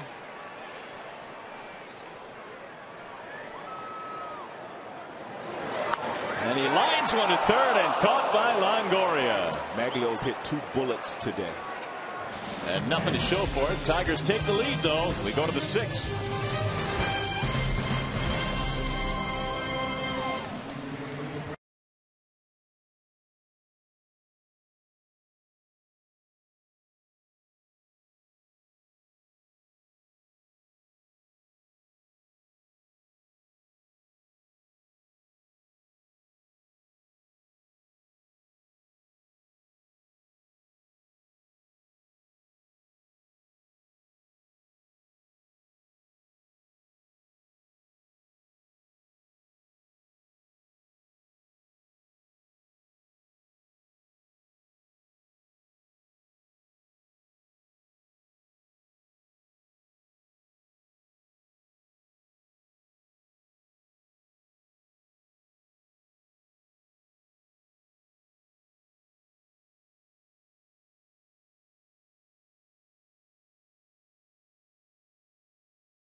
To the Sunday, June 26th game against the Diamondbacks. Former Tigers manager Sparky Anderson's number 11 will be retired in a special pregame ceremony beginning at 12:45. All fans will receive a commemorative canvas print.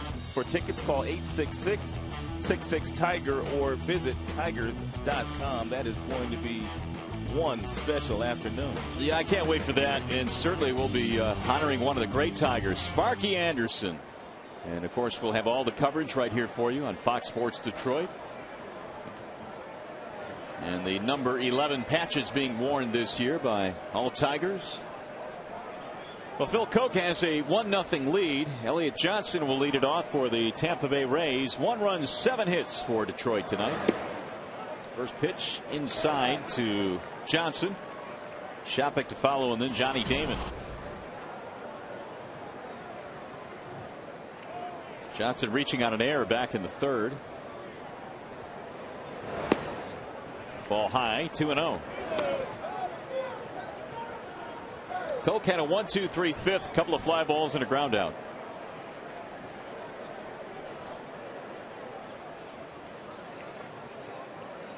Here's the 2-0. There's a good pitch on the outer edge, 2-1. Johnson came off the DL yesterday for Tampa Bay, missed 16 games with a strained knee. Lifts this one in the air to center. Jackson runs it down. One away. Time for a game break. Back to the studio we go. Here's Mickey York.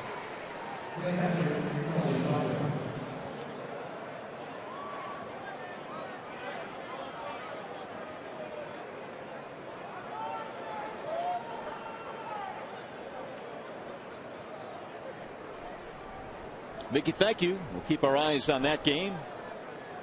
Right here, it's 1-0 Detroit. Jackson's been busy tonight. 5 putouts now for the Tigers center fielder. Shopik looks at ball 1.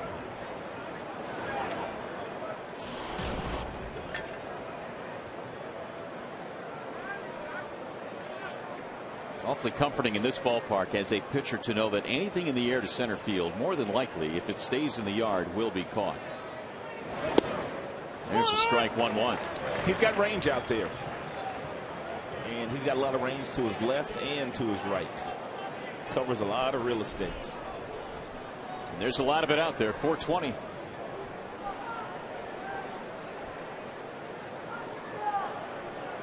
The 1-1. Back up the middle into center field. A base hit.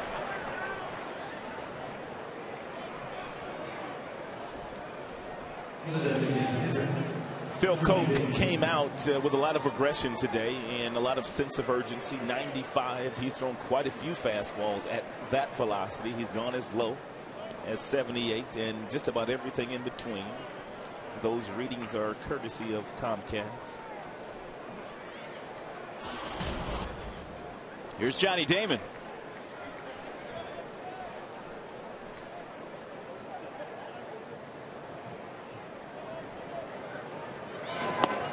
Strike 1 to Johnny. By the way, is it true that you're celebrating an anniversary today? I am celebrating. Well, we are celebrating. You are, and your lovely wife Adrian. How many years? 26. Ooh, congratulations. You said that like that's a long time. Well, I'm right behind you. So it's not really that long. You said woo. You said woo. 26. You're rubbing off on me, I think is what's happening. There's the ball outside, 1-1. Well, congratulations. That's awfully nice. Thank you very much. 26 great years. As you know, those of us in this business that travel as much as we have to travel, if you've got a strong lady at home to take care of those kids and keep them in line, you're ahead of the game. Absolutely. And I have been ahead of the game. Did he go? Yep. He went around, said Chris Guccione.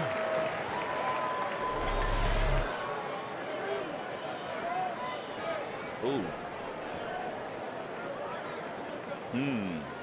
Damon disagrees. It's close. Could have went either way. Now, how many do you have in that? This is going to be number 20 at the end of the year for me. In October, actually. Swing and a miss. So Damon is down.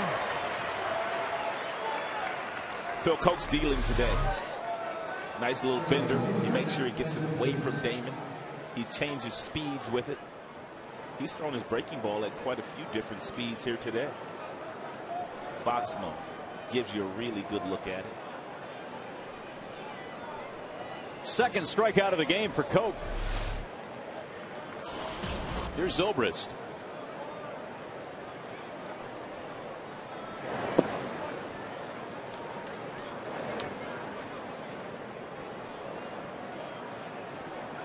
One 0 on Zobrist. He's 0 for 2, fly ball and a ground out.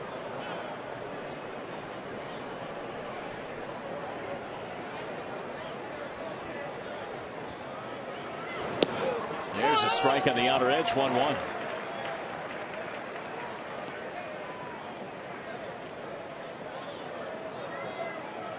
Of course, the last time Koch faced these Tampa Bay Rays, that's when he injured his ankle in the 4th inning of that start. He was cruising along. A stint on the DL.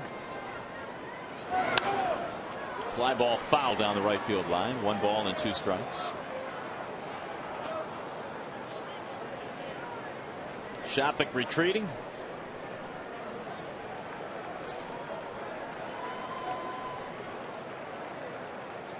.73 pitches for Koch here in the 6th. So when you look at the whole picture, that's a pretty good number in terms of his pitch count so far.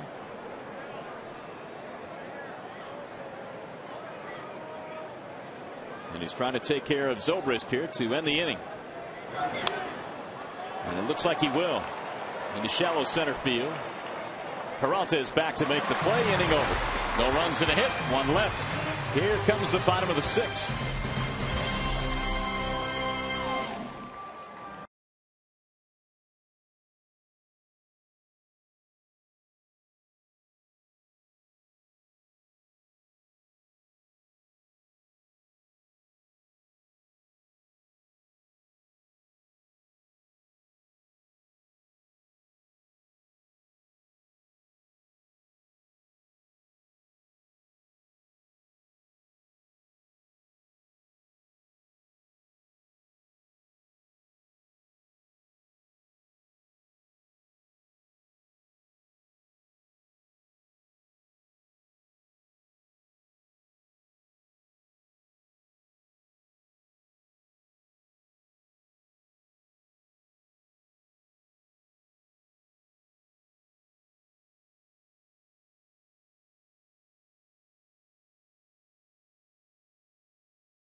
Coors Light 6th inning, and now it's time for the Coors Light freeze cam. We're going to take you back to the 4th inning. Ruggiano on second, trying to steal third. Outstanding throw and tag by Don Kelly.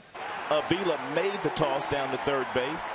Coors Light freeze cam, always brought to you by your Frost Brewed Coors Light. So Avila, he's just been getting it done on both sides of the ball, really all year long. It kind of coincides, partner, with that first road trip of the year in Baltimore when Jim Leyland was telling us that he just felt like Alex wasn't having a whole lot of fun. And he told him to play like you were playing in college, having a lot of fun and start to block some balls. And it seems like from that trip in Baltimore, very first road trip of the year, he has just taken off and has not looked back. No, he hasn't. It's been a remarkable season for Alex Avila as he makes a march toward hopefully an all-star appearance this year. Johnny Peralta leads it off as we go to the bottom of the 6th. Not a whole lot of scoring in this one. RBI single by Victor Martinez in the 5th inning. Drove in the game's only run so far. Peralta is 0 for 2. Grounded foul. Johnny a strikeout and a ground out.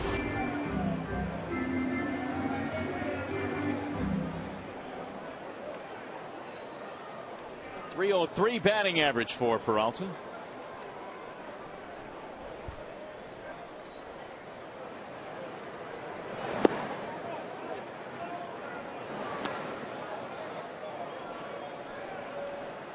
Alex Cobb has not had a 1-2-3 inning in this game. He's had to pitch out of a lot of trouble, but so far he's done a really good job in giving up just the 1 run.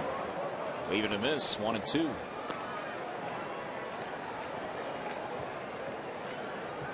I mentioned Cobb probably is making his final start before going back down to Durham. He understands that once Neiman comes off the disabled list, which is supposed to be soon for Tampa, he'll be headed back down. 2 balls, 2 strikes. Most guys that have a split-fingered fastball pitch, they don't use it as often as Cobb uses his. I mean, most guys that feature that particular pitch, a signature pitch, they usually use it to get strikeouts. Like that. But he throws his all the time. 35 to 40% of the pitches that he throws are split-fingered fastballs. Well, Tigers fans, it's easier than ever to find the seats you want or sell the tickets to the games that you can't make on StubHub, the official fan-to-fan marketplace of the Detroit Tigers. Go to StubHub.com and choose your seats today. Here comes Avila.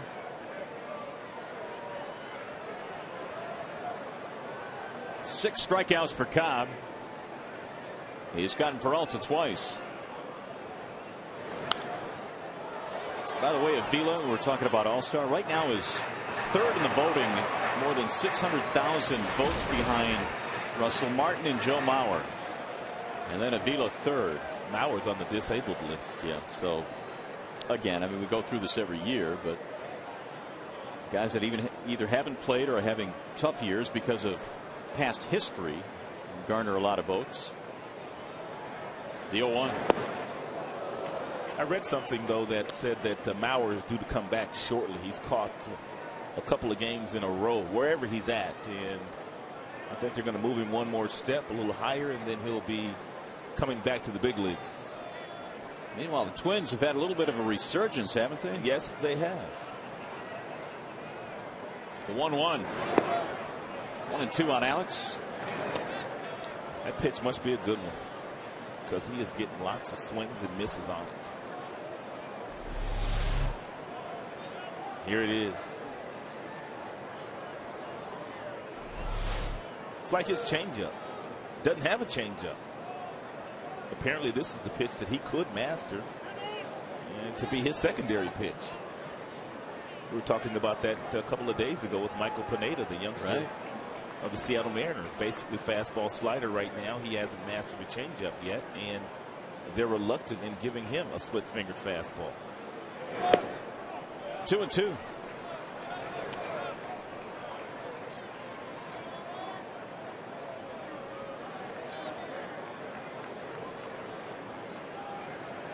.49% of the pitches, 48, excuse me, have been off-speed pitches today. That is a high number. Wave and a miss, and Avila is out on strikes. Oh, you better hurry. Threw it high, and they got him. He came down in the bag, and almost disaster for Shopik. 7 strikeouts for Cobb.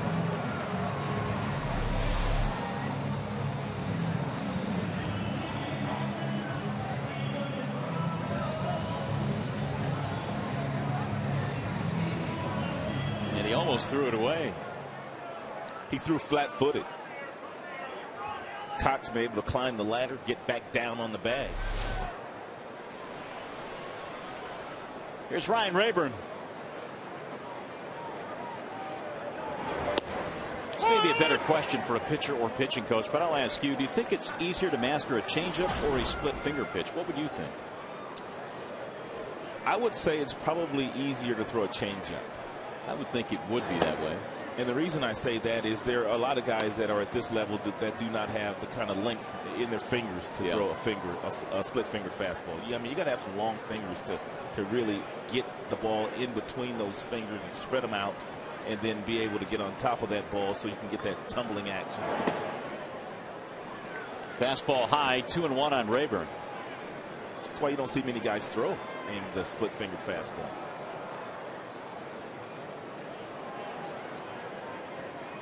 Cobb in search of his first 1-2-3 inning. Grounded to third. Looks like he'll get it. going to get it. Kochman, who was deadly with the glove down there, couldn't scoop it from Longoria. Inning is alive. They don't make many errors. And that one will go to Longoria. Just kind of took his time, just kind of lobbed it over there, and 99 out of 100 times that ball is picked by Kochman.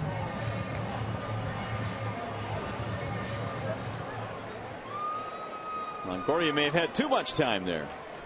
Fired one in the dirt. E5. First error of the game for the Rays. It keeps the inning going now for Austin Jackson.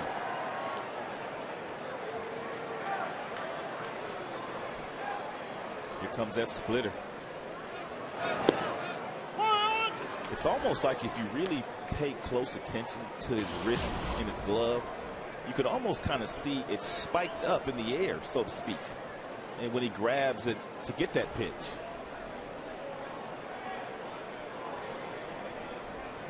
Not here. This is a fastball. But when he throws that split-fingered pitch.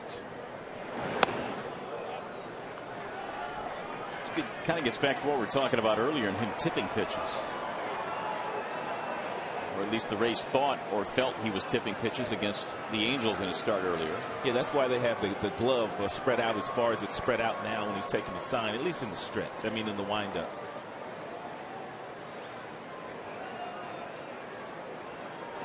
Showing bunt.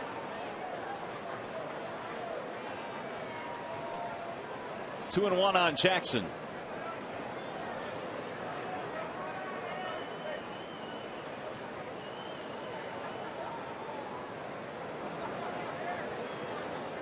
Good look here. It's from Tigers dugout, basically.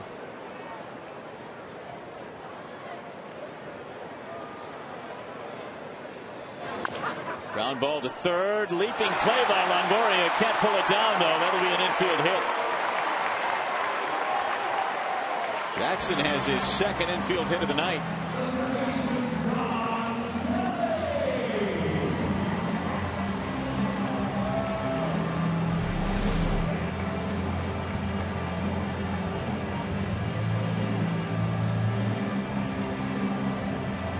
Evan Longoria displaying some hops, but not able to close the glove and keep the ball in it. And even had he been able to field that ball cleanly, it would have been a very close play at first base for him to get Jackson. And Joe Mann will take the baseball. Wallside windows pitching Canes, and Cobb will depart. They go to the bullpen. We'll be back.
Out of the game, and his numbers tonight: 5 2/3, 8 hits, just 1 run, a career high 7 strikeouts, or a season high 7 strikeouts, which would be career high, I suppose. Pitch count must have got Cobb, and he's thrown, well, he threw 102 pitches, and he's young still, so Joe Madden watching him very closely. Cesar Ramos is the new pitcher. And Cesar Ramos actually has better numbers against right-handers than he does against left-handers. And I think Joe Madden may have thought that Jim Leland would counter and call Danny Worth in to pinch hit for Kelly, and that's why he went to Ramos. So Danny Worth pinch hitting for Mr. Kelly. Ramos, the lefty, with 2 men on, 2 men out.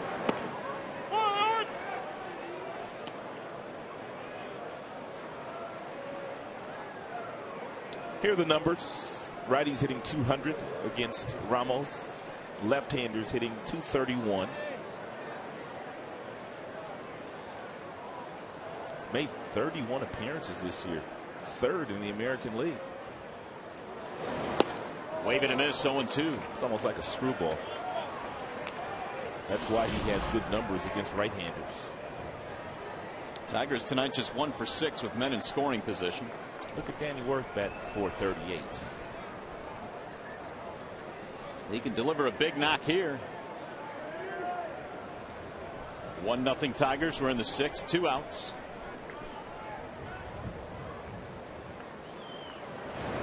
Way inside. Ramos pitched his college ball at Long Beach State as well, and he was there when Longoria was there in Tulowitzki. In fact, he shared an apartment with Longoria and Tulowitzki. They were roomies. I bet they got some stories. I'm sure they do.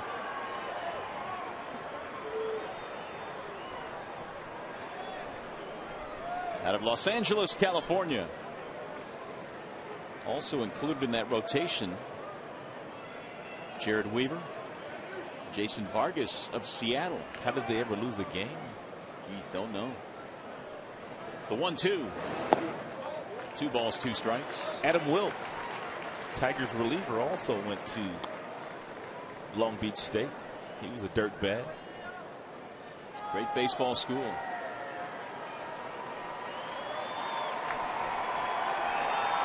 On deck, Bosch. He went to Cal. 2 on, 2 outs.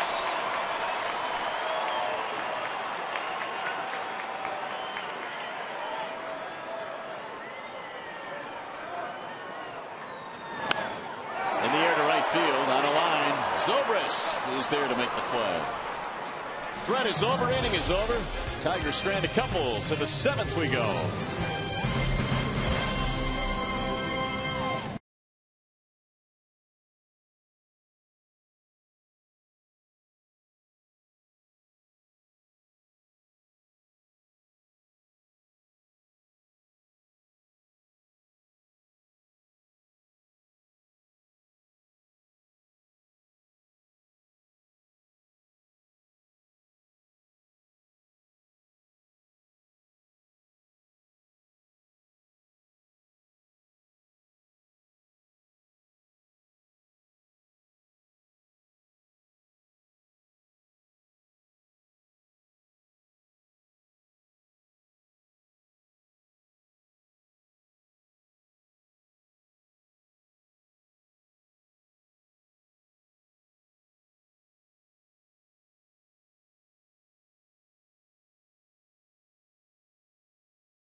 Back here at Comerica Park. And here is our Comerica game summary. Miguel Cabrera with a double to extend the Tigers' extra base streak to all 66 games. Martinez has the only RBI tonight. And Phil Coates, 6 innings, 3 hits, no runs to this point, 74 pitches. And he'll go back to work now in the 7th inning with a 1-0 lead. Danny Worth stays in the game. He'll play third base, replacing Don Kelly. Justin Ruggiano leads it off for Tampa Bay. Ball one outside to Ruggiano. Double and a ground out for Ruggiano.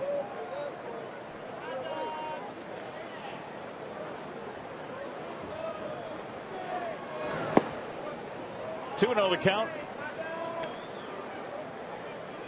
There is activity in the Detroit bullpen. And there they are. The left-hander would be Furbush. The right-hander would be Albuquerque. Lifted in the air, shallow right field. Maglio not going to get there. Base hit. A bloop single for Ruggiano. Well, it gave me a while to think about this, but here's the answer to our AT&T trivia question. The question again: Longoria has 3 consecutive 20-homer, 30-double seasons to begin his career. Name the 3 players with longer streaks to begin their career. I told you it was an impressive list. Ooh.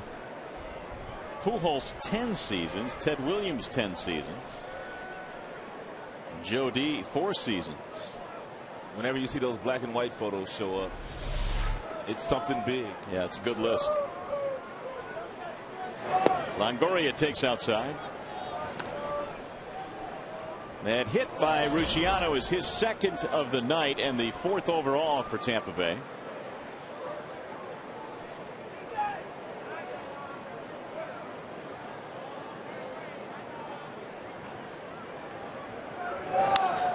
High fly ball down the left field line. To the corner it goes. And back out of play. 1-1.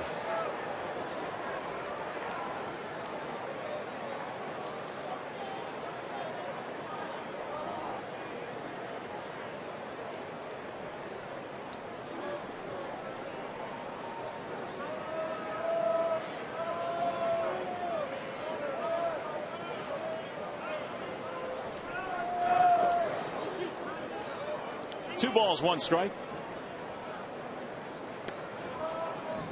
Be very, very dangerous for Phil Koch to throw a fastball here to Longoria, even though Phil Koch has, in my opinion, his best fastball of the year. Better choice of pitches might be a breaking ball or a changeup. Get Longoria to roll over and hit into his 4th double play of the year.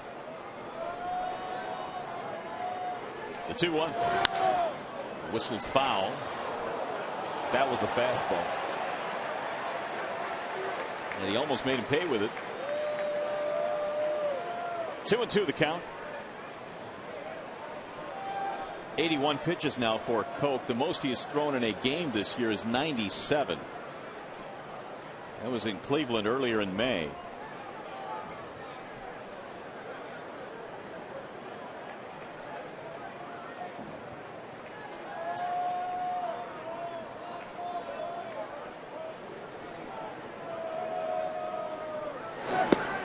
Got him on the inside corner.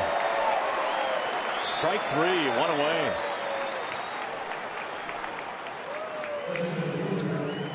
Don't know exactly what Longoria was looking for, but he guessed wrong here.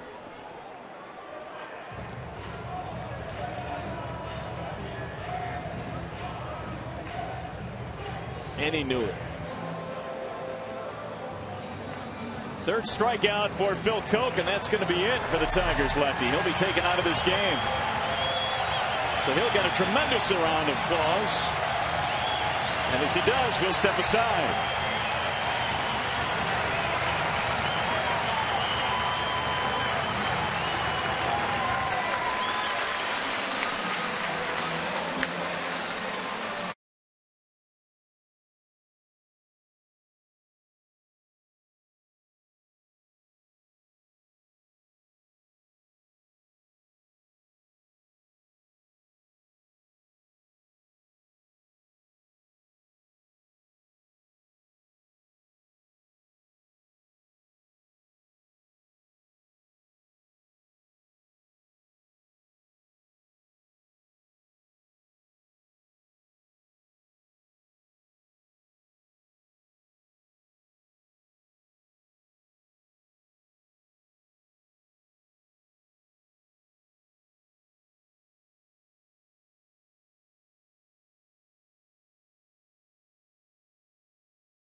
Here as we play in the 7th inning, and Phil Coke, pretty good job tonight. Well, he did everything today. He had a pickoff earlier in this game when there was a runner on first base. Cabrera with a nice throw down to Peralta to get the out there. But he was throwing 95 early in this game. He really established his fastball early. But then he came back with some really good breaking balls later on in the game. This pretty much for me was his best outing of the year. And so he will give way to Albuquerque. 37 strikeouts for Albuquerque in 20 2/3 innings. The breaking ball that he has featured this year has been literally unhittable. And he delivers one on the inside part of the plate to B.J. Upton. And you can't sit on a breaking ball that you can't hit because he's got 97 in his back pocket when he throws you a fastball.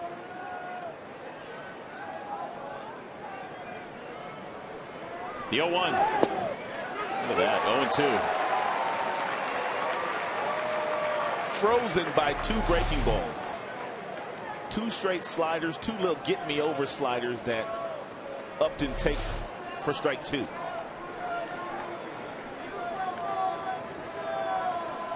Here comes that nasty slider though right here, maybe. Bouncing ball to third. Off the glove of Danny Worth into left. Meanwhile, heading to third, Ruggiano, the throw, safe, and Upton takes second.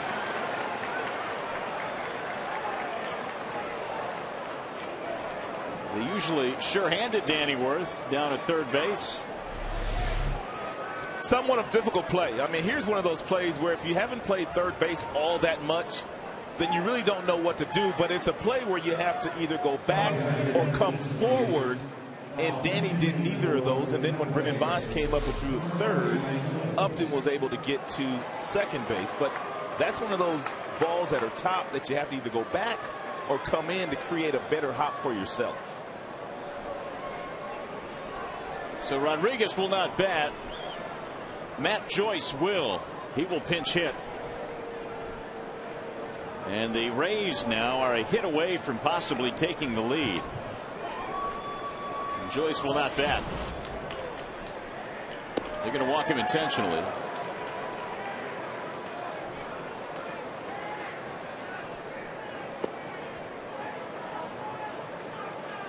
Kochman, the on deck hitter. So Albuquerque will send Joyce to first base.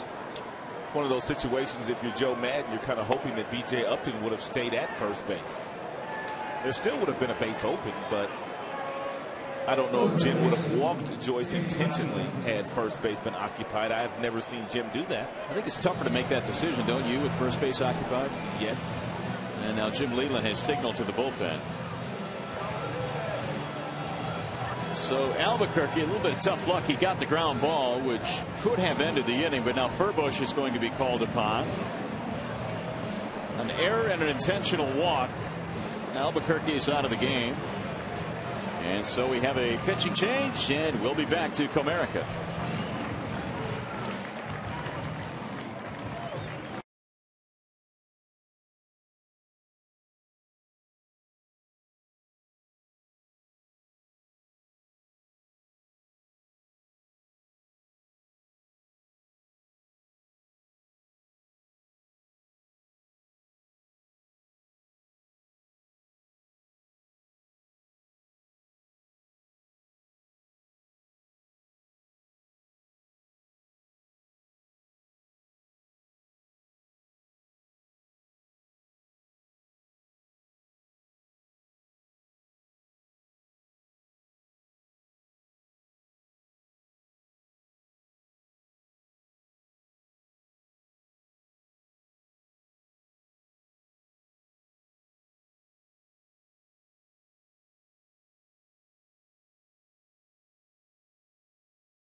Can preserve this here, but it's going to be a tall task with the bases loaded, only one out. And Charlie Furbush is on now to pitch for Detroit. Furbush has done nice work since coming up from the minor leagues, where he was pitching some outstanding baseball for Phil Nevin, the manager of the Toledo Mud Hens.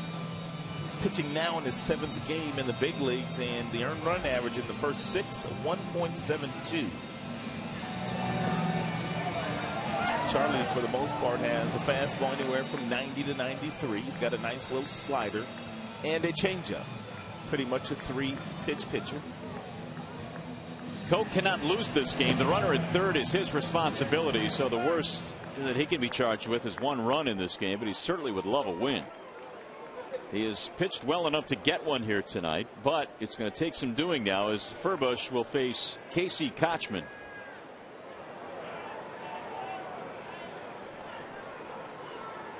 And Kochman in this game is 0 for 2, fly ball and a ground out.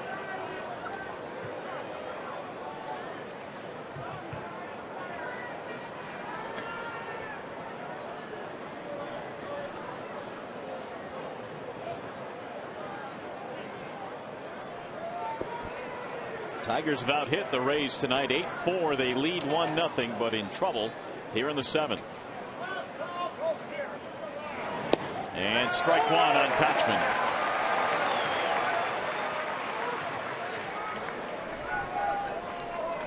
Furbush has not allowed a run at home this year. 4 appearances, 10 innings worth. He's got Ruggiano and Upton and Joyce on the bases.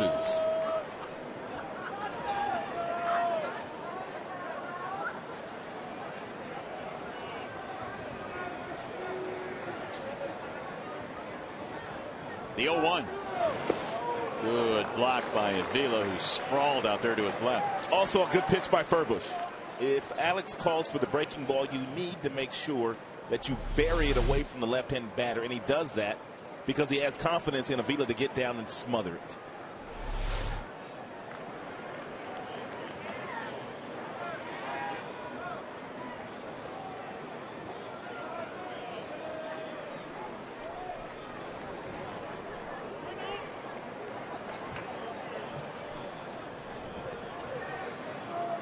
Koch started the inning. Albuquerque came on to face 2 batters, an error and an intentional walk, and now Furbush following him here in the 7th.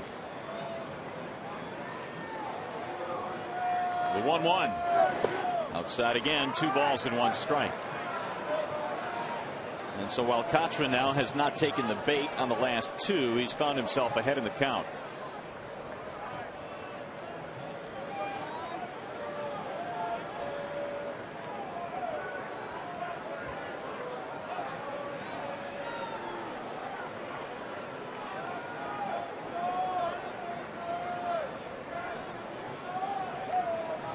Furbush left Toledo this year, leading the International League in strikeouts with 55 before his call up.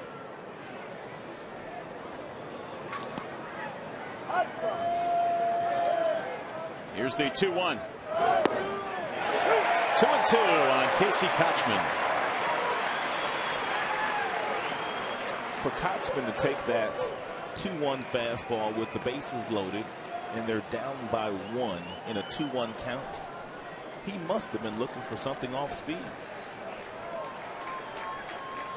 Now it's 2-2.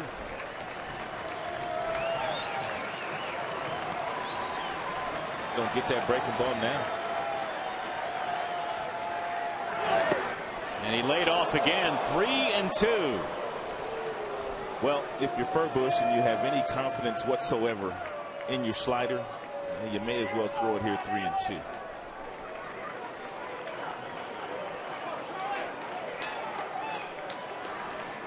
Everything that he has thrown, Kochman has been away, with the exception of the first pitch fastball.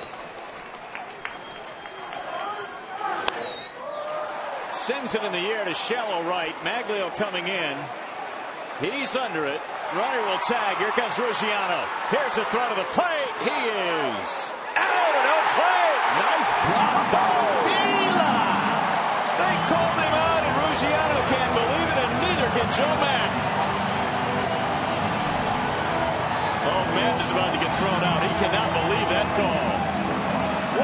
for the Tigers.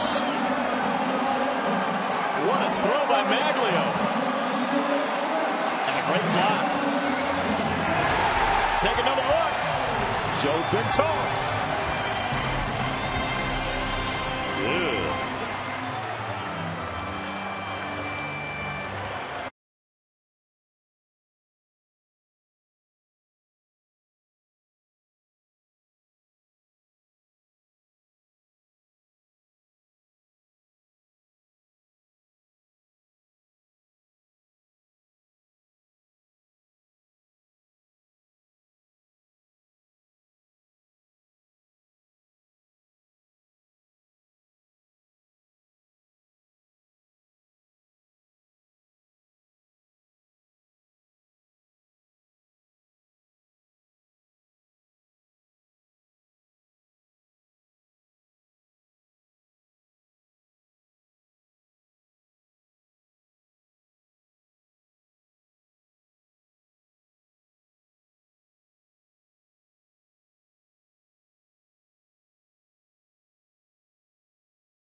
Ordonez into home plate. Avila, he blocks the plate with the left foot, but it looks like Ruggiano gets that heel on the plate right there before Alex Avila tags him. The only question is, does he get him on the left foot here or the back foot? Doesn't look like it. No, it didn't look like it. That would have been his right foot. Right. Did he get him there? Doesn't look like it.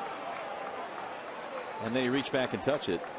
And then Joe Madden was thrown out.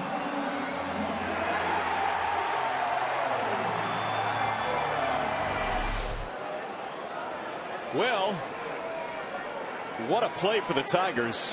That preserves the 1-0 lead. Ruggiano called out at home plate.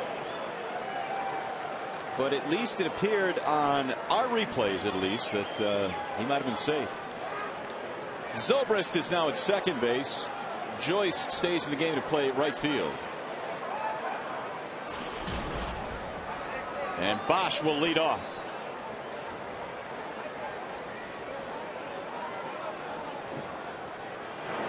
And Brennan takes ball one. Well, it's one thing to see that play in a 6-0 game, but to see it in a 1-0 game in the 7th inning, boy oh boy, what a huge play in this ball game. And Avila,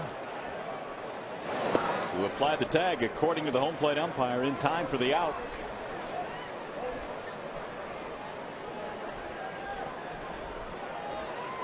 Maglio, meanwhile, has just picked up his 100th career assist as a right fielder. Congratulations. Meanwhile, 3-0 on Bosch. Cabrera, then Martinez to follow. Still 1-0 Detroit. So each team has had a runner thrown out at the plate in this game. Bosch taking 3-1. Tampa Bay Rays have had a runner picked off first. They've had a runner thrown out at third, attempting to steal, and a runner thrown out at home. They have. Dave Martinez.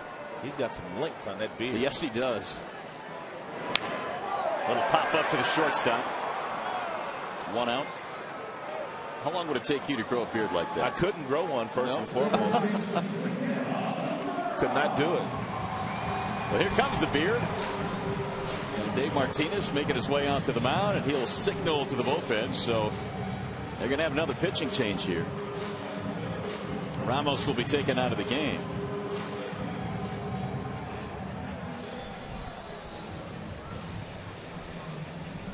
Take another look at this play.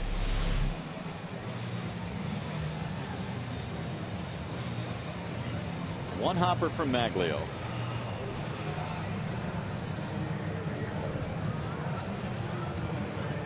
Now the umpire is saying that he got you on the foot.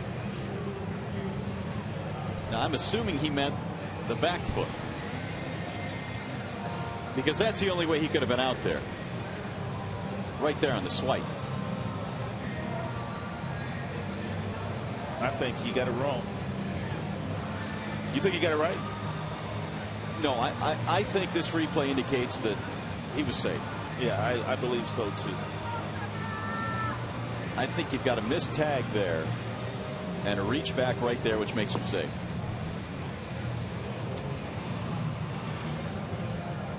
This is the best look here, because you can clearly see when he swipes, he misses. Unless he's saying he got him on that back foot. Right, which I is, don't see that. And believe me, he's got a really good view of it. He's right there. He sure does. That's got to be what he's saying. He got you on the back foot. And so I guess in these instances, you've got to give the home plate umpire, who was right on it and had a great view, John Tumpane, the benefit of the doubt. The boy from the replays looked like he was safe. Adam Russell is the new pitcher. 26th game that Russell has been in. He comes in with a 1-1 record. He has one hold. The earned run average is not bad at all. 11 strikeouts, 11 walks to go along with the 23 and a third innings he has logged. And by and large, they lost a lot of pieces to their bullpen from a season ago. But the guys that have replaced the guys that have left have kind of stepped up this year for Tampa. So here is Cabrera with one out, nobody on. Tigers lead 1-0 in the 7th. Swing and a miss, 0-1.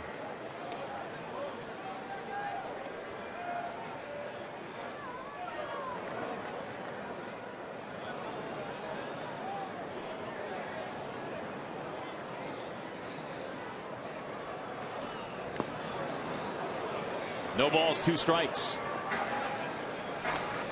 Russell in the National League the last couple of years with San Diego. He pitched in the American League with Chicago in 08.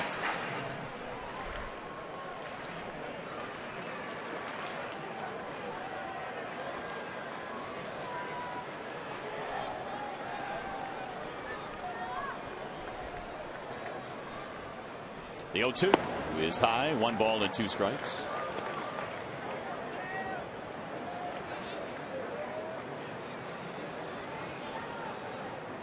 You may notice the pink necklace around the neck of Adam Russell for breast cancer awareness. Adam's sister is fighting breast cancer. He's going to get Cabrera, and there are 2 gone. So Russell will face Victor Martinez.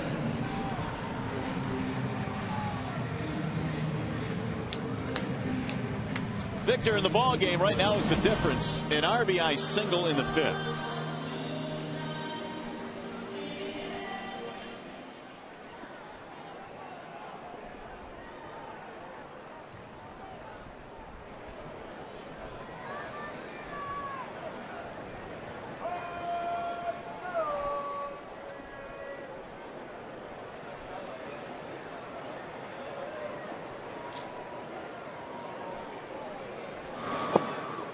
Russell came over from San Diego along with the pitcher he just replaced, Ramos, in that deal involving Jason Bartlett.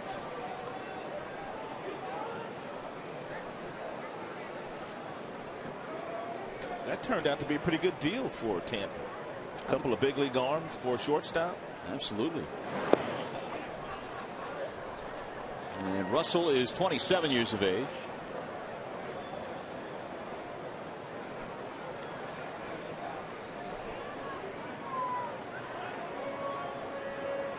Originally a White Sox draft selection, 6th rounder. Low, 2 balls, 1 strike on Victor Martinez.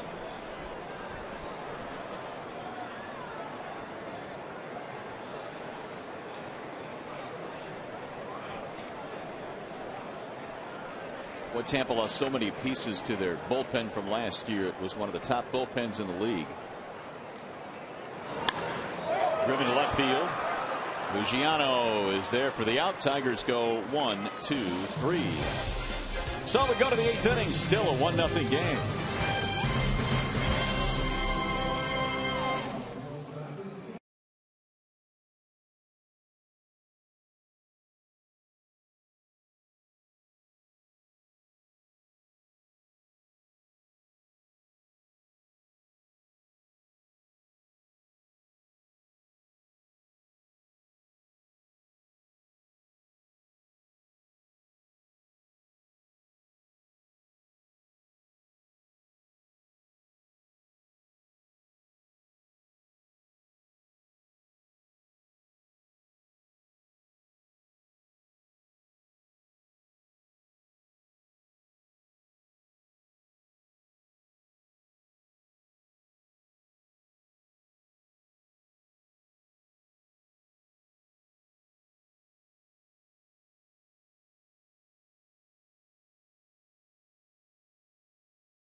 App for your iPhone, iPad, Android, or BlackBerry. Get live audio pitch-by-pitch tracking, video highlights, and more. Text at bat to 31826 or visit tigers.com for more details.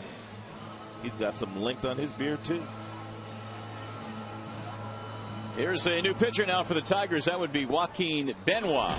Joaquin Benoit was struggling until his former teammates showed up at Comerica Park a few weeks ago when they were here, and he kind of got it together in that series when Tampa showed up. He had a hold in that series. He also had a save in that series. And other than the last time he went out there, he hadn't given up a run since they left. Casper Wells in right field. Ryan Rayburn moves from second base to left field. Elliott Johnson leads it off, and he looks at strike one on the outer edge at 95 miles an hour.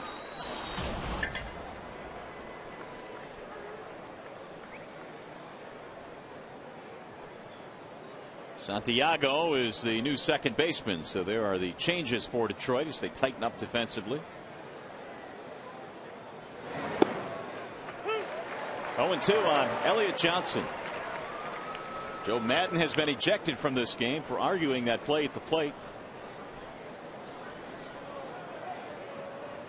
Dave Martinez running the show right now as bench coach. Johnson 0 for 2, reaching on an error back in the third. Here's the 0-2.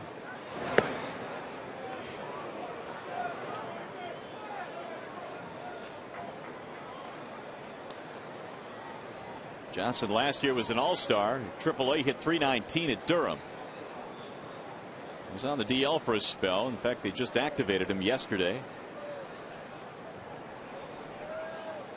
Here's the 1-2. Swing and a miss, and down he goes. Benoit has his first strikeout. 4 straight fastballs by Benoit to Johnson. The last one right down the middle. Here it is. Hit it in the mid-90s, and Johnson couldn't catch up to it.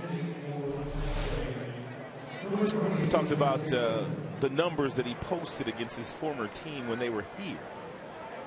And totaling 2 innings, he gave up 1 hit, no earned runs, 1 walk, 1 K, and a hold and a save.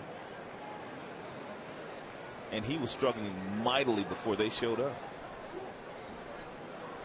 John Jaso is pinch hitting for Kelly Shopik.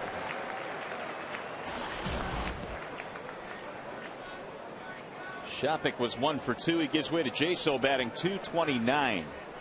3 home runs this year.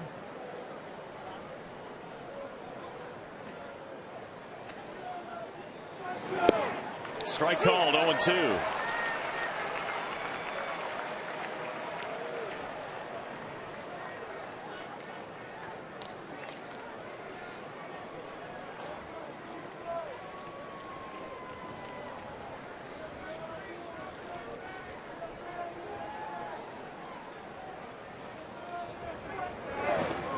Benoit, as a member of the Rays bullpen last year, gave Joe Madden a lockdown performer late in the game. 75 strikeouts in 60 innings of work. He was the best setup man in baseball last year. Handing the ball over to Soriano, who has since moved on to the Yankees. 1.34 ERA with Tampa Bay. 1-2 on John Jaso.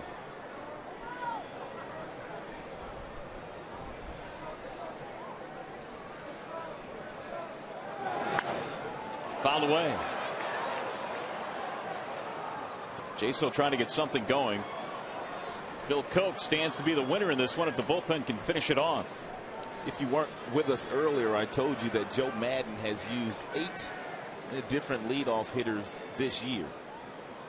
Jaso has been the leadoff hitter in 6 games for Joe Madden. So that's one spot in the batting order where Joe has had a difficult time of finding that consistency. And that's an important spot. Yes, it is. On a line to right field, it's a pinch hit single for Jaso. Little half swing there by Jaso, who caught Joaquin Benoit last year.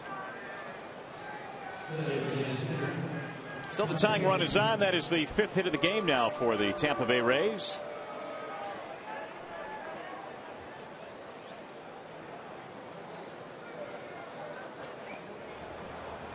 Valverde is warming up for Detroit. Johnny Damon stepping in now, the former Tiger. Damon in that leadoff spot tonight is 0 for 3. And he's got a streak on the line. He has reached base in 37 consecutive games, which has tied a franchise record. But tonight, strikeout, ground out, fly out, one of each.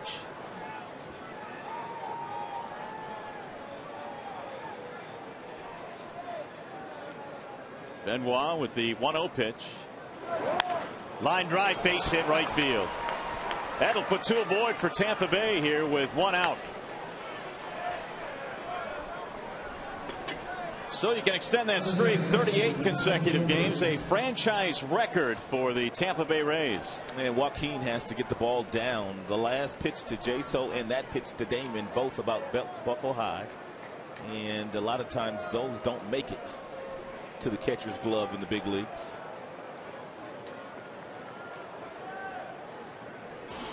Going to bring up the number 2 hitter, Ben Zobrist. 6 Tampa Bay hits in this game now. Zobrist 0 for 3.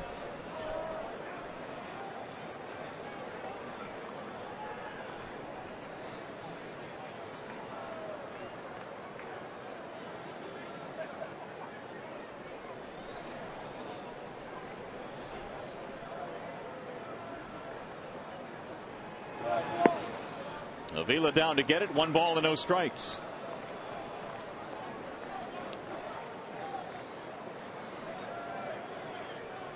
Tampa Bay has had a base runner in every inning but 2 innings tonight, the 1st and the 5th. They've had their chances. And again, each team has had a runner thrown out at the plate.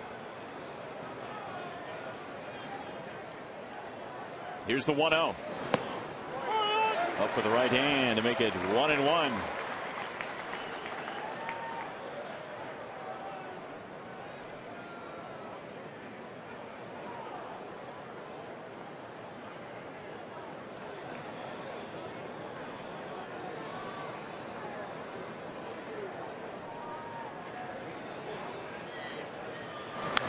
Fouled straight back. Good rip there by Zobrist. 1-2.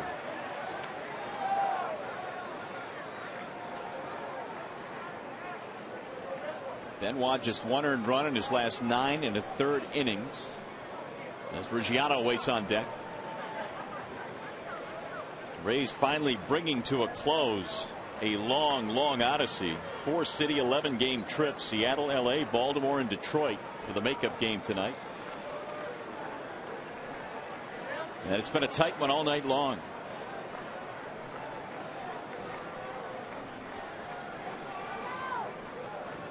And the 1-2. Line drive to left, sinking, base hit. Coming around third base and holding there is Jaso, and so they're loaded up. Joaquin has had no difficulty whatsoever getting ahead of the hitters in this inning. He was ahead of Jaso with 2 strikes, and he singled in the right field, and he also was able to get ahead of Zobrist with 2 strikes, but unable to finish them off. So they're loaded up with Tampa Bay Rays in a 1-0 game. And this is really where Tampa has excelled this year. They are 11-5 in 1-run games this year. And they're perhaps a base hit away from claiming the lead. Ruggiano takes outside 1-0.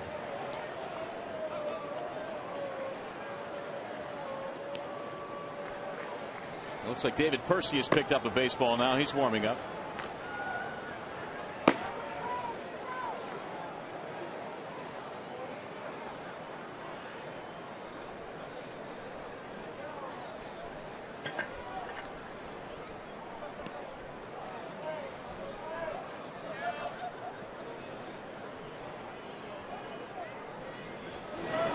Outside, 2 balls and no strikes.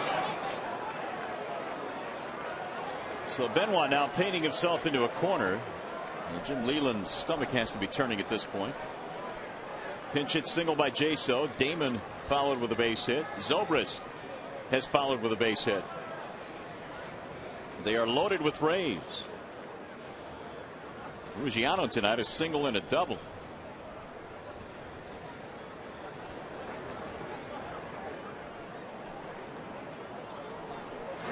Swing and a miss. Benoit threw that one at 96. 2-1.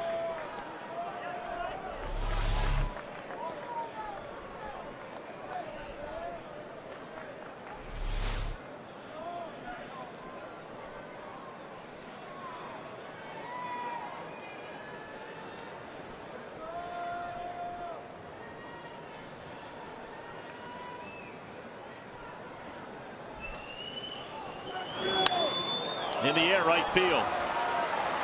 Wells gets there to make the play. Runner will tag and score. It'll be a sacrifice fly and an RBI for Justin Ruggiano, and it's a 1-1 ball game. Jaso scores. Ruggiano gets the RBI.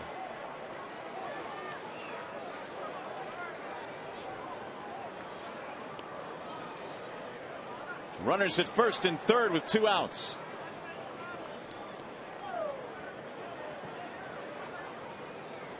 That's going to bring up Longoria.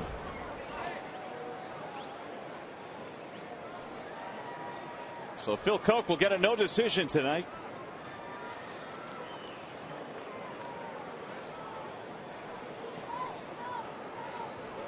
This is the 20th pitch coming up now for Benoit. And Longoria takes it outside 1-0. Hit totals almost even up now. Tigers have 8-7 for the Rays.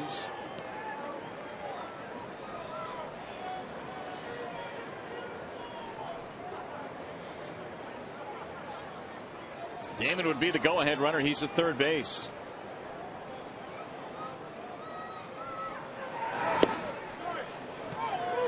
Two and 0.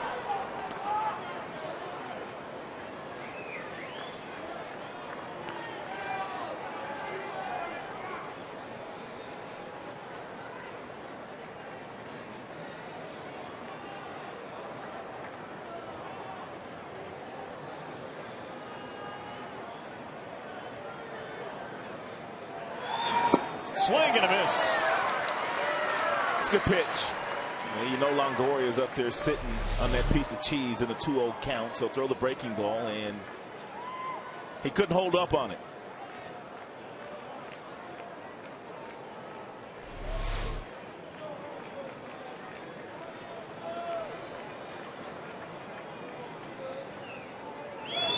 Swing and a miss again. 2-2 on Evan Longoria.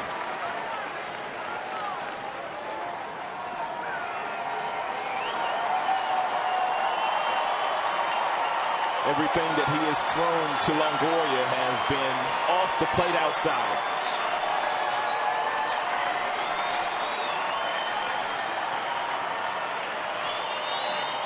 Going out there again. And he got a piece of it to stay alive. Well, you might want to go inside now because apparently Longoria is starting to look for that little breaking ball away from him.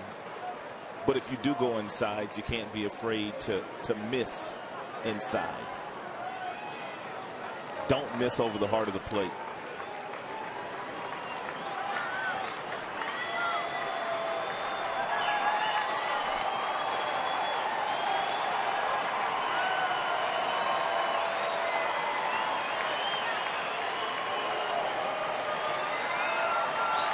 Benoit ready with a 2-2. Here it is. Ground ball. Shortstop Peralta goes to second for the force. And the damage is minimal. They get a run to tie it up. And you're watching Tigers baseball tonight, presented by Bell Tire.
Sports Detroit is brought to you by Comerica Bank. Strength and stability since 1849. Wallside Windows, for a free and home estimate, call 1-800-521-7800. And by your Metro Detroit Chevy dealers, visit ChevyDetroit.com. See why Chevy drives the Motor City.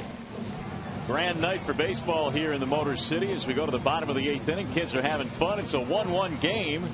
And as you see, the Tigers have stranded 10 in this contest. Otherwise, it may be a different story. New pitcher on now. Duel Peralta is the new hurler for Tampa Bay. Yeah, Peralta comes in with 2 wins and 3 losses in the 30 games that he has pitched so far this year for Joe Madden. That bottom note, opponent's batting average against him at 185. So he's been doing very nice work. Jaso stays in the game and he'll catch. The Tigers have Santiago leading it off here in the bottom of the 8th. First pitch is a strike on Ramon. Longoria at third and Kochman at first, kind of crowding Santiago on that first pitch against the bunt. They've backed up a couple of steps after Peralta threw strike 1.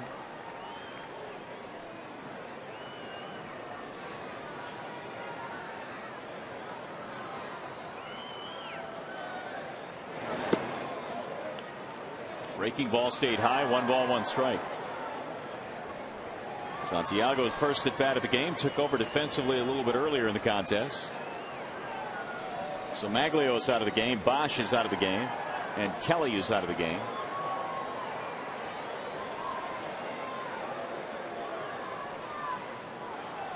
Here's the 1-1.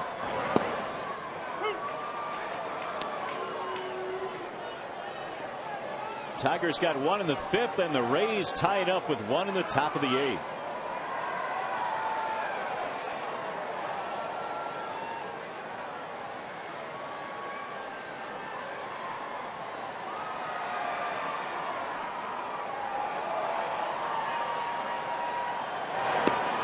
Inside, back him out of there. 2-2. Joel Peralta pitched with Washington last year. 39 appearances out of their bullpen. He's also been with Colorado in the National League, in the American League, KC, and the Angels.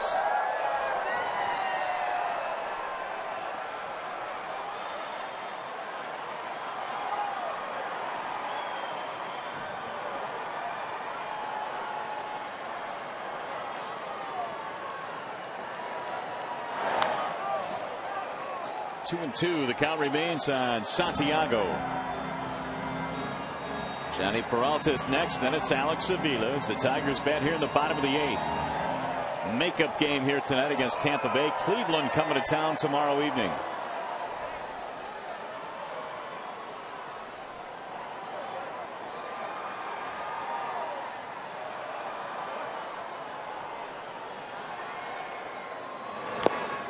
Tipped.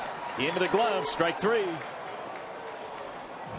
Santiago is out of there. Peralta has his first strikeout. We remind you that this copyrighted telecast is presented by the authority of the Detroit Tigers and may not be reproduced or retransmitted in any form. And the accounts and descriptions of this game may not be disseminated without the express written consent of the Detroit Tigers. 1 up, 1 away here in the 8th. That'll bring up Johnny Peralta.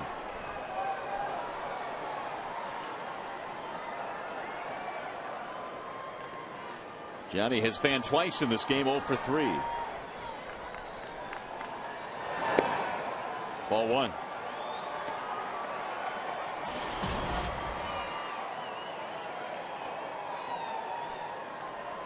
Tigers' only run coming in the 5th inning with 2 outs, a double by Bosch, a walk to Cabrera, and Martinez singled in a run. And that has been it for Detroit.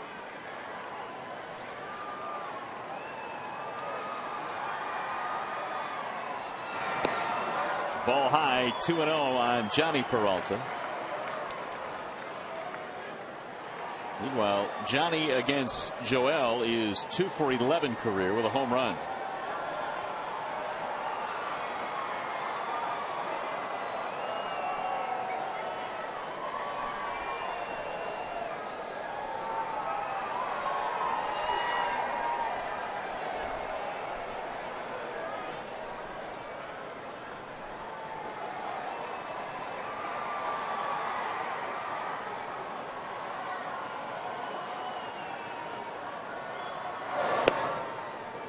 So it's 3-0 now on Peralta.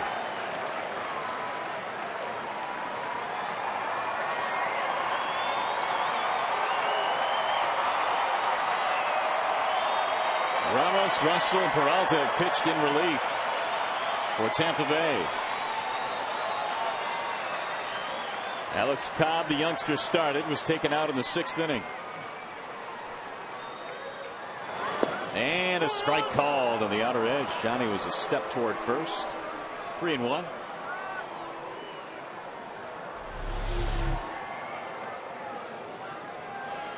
It's a pretty good 3-0 pitch.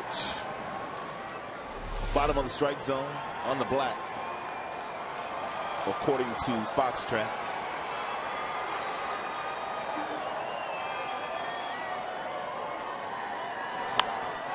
Popped it up a mile high on the infield.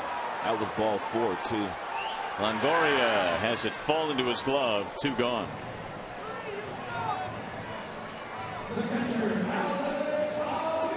It is now time for the Home Depot doing more on defense, and we're going to take you back to the 4th inning.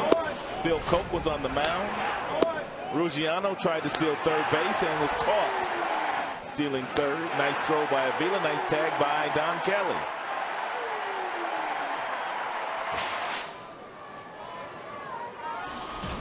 Jim has kind of emptied his bench out here today, hasn't he? Yeah, he sure has, and it's pretty thin right now. Only one left. Here's Avila. That would be Andy Dirks. That's it, huh? Yeah, Santiago Wellsworth all in the game.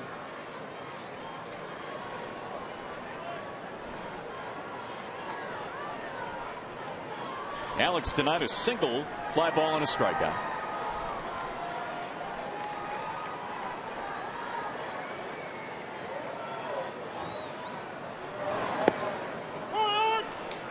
It's a good pitch there by Peralta. To a good fastball hitter, 77 miles an hour in a fastball count. Usually you can get away with that pitch if you can throw it while you're behind in the count.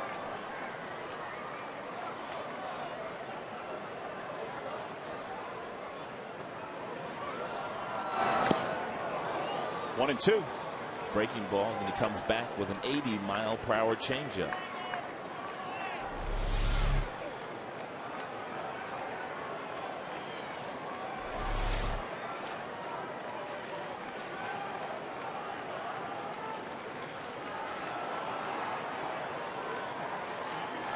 Rayburn waiting on deck. We're in the 8th, tied at 1. Driven toward left field, slicing, sinking, and a dive. He can't get it. Ruggiano sold out, and it goes to the wall. Avila rounding the bag at second, coming to third. Now he's going to put on the brakes and make a U-turn back to second. 2-out, 2-base hit for Avila. It's a bad choice by Ruggiano in left field in a 1-1 game. In the bottom half of the 8th inning, you have to give Avila the base hit and keep the ball in front of you and make sure he stays at first base. He sold out for it, and he wasn't able to make the catch. I thought Alex was going to come to third. And then he quickly saw that Ruggiano was able to bounce on top of that ball and get it back in a hurry. Tigers have their 9th hit of the game. 2 of them for Avila, a single and now a double. And that'll bring up Ryan Rayburn. Tigers trying to take the lead with 2 outs here in the bottom of the 8th inning. Rayburn has a single and 3 at bats.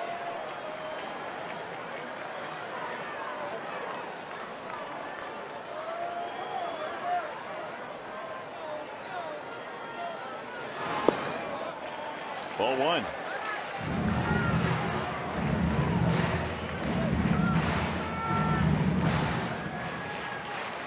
Neither team tonight has been able to do a whole lot with men in scoring position. If you total them up, just 2 for 12. Tigers 1 for 7. Avila itching to come home.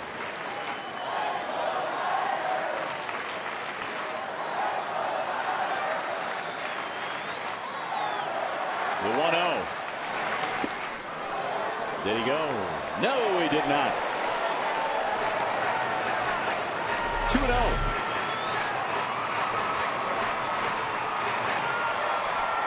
It's about as far as you can go. Crowd starting to make some noise now. Better than 30,000 in attendance tonight.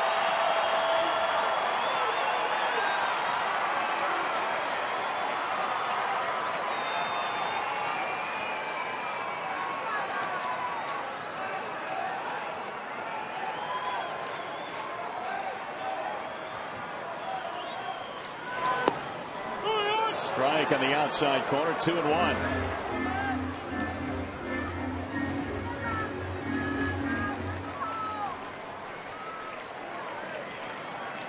I don't know exactly what Peralta will do here, but every single right-hander that has gone to the plate in this inning, every single pitch has been away from them. Maybe you look out there for at least one pitch.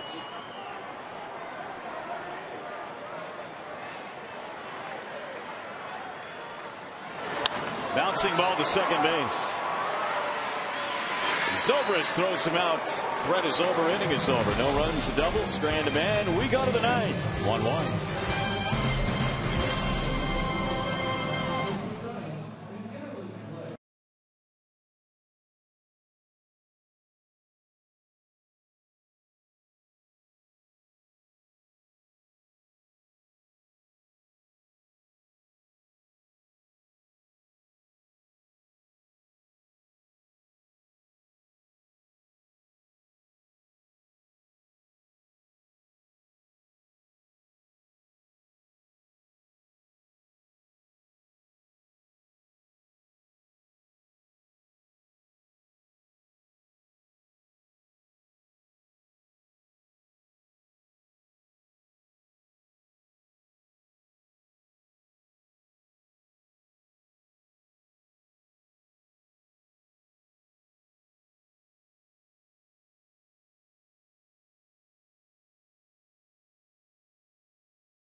For the time being, the Tigers are a half game behind Cleveland. And if they want to be even up with the Indians coming into that series tomorrow night, they're going to have to find a way to win this one tonight. They have brought their closer on here in a tie game in the ninth. It's 1-1, and Jose Valverde is on. Well, that's what Jim will do when playing home games. If there's a situation where the game is tied to ninth, obviously there will be no save situation. It will be a walk-off win for the Tigers if they're fortunate enough to win this game, and that's why he goes to the best pitcher he has available in his bullpen in Jose Valverde. B.J. Upton will lead things off, then Matt Joyce and Casey Kochman. Tigers led 1-0 with a run in the fifth, and the Rays tied it up with a run in the eighth.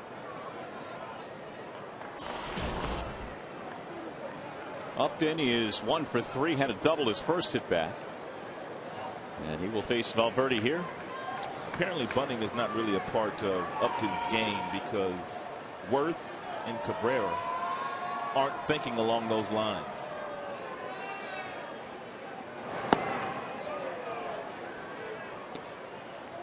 One ball to no strikes.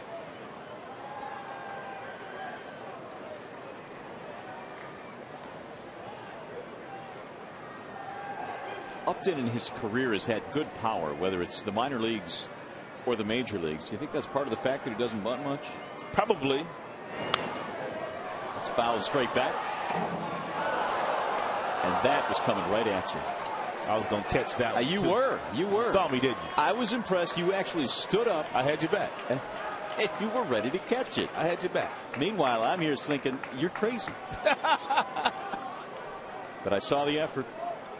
Very proud. 1 ball, 1 strike. Just to kind of add to what you were saying, though, about BJ and the fact that he does have power, he also has plus speed. And he's only hitting about 220. So every now and then a bunt would be in order for a guy that can run like he runs. He's behind in the count here, 1-2. In a 1-1 game in the ninth. Swing and a miss. Ooh, Valverde Ate him up.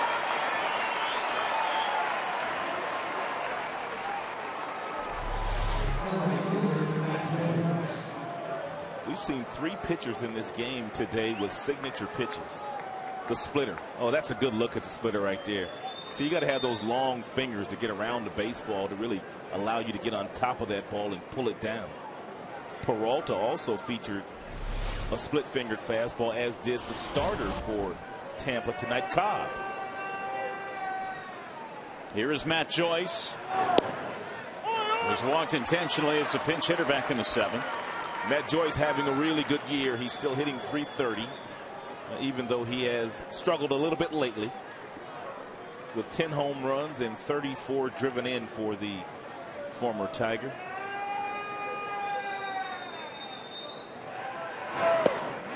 Checked it. He went. Chris Guccione got no problem pulling that right hand up today. When Joyce was last here in town with Tampa, he was in the 370 range. And he wore us out, too. 0-2.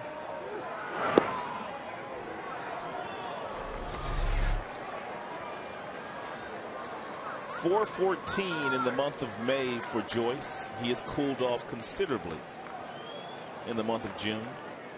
Obviously, pitchers are making some adjustments to Matt. Now it's going to be up to him to make some adjustments. This is really the first time he's played every day. Here's the 1-2. I don't think he went there. He did not. 2-2 on Matt.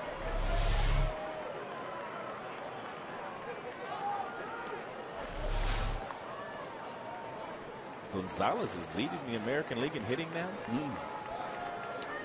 Well, some big boys on that list, some power hitters on that list. No table setters. Joyce been battling a sore shoulder. The 2-2. Fouled away. Just about every single guy on that list is a power hitter. So you know they're not getting any infield singles. Big Papi, Konerko, Joyce, Gonzalez, and Bautista. I had a good memory, don't I? You got every one of them. Just to prove you were right, there's the graphic again. Gonzalez also leading the league in RBIs, 60. What a year he's had. His first in Boston.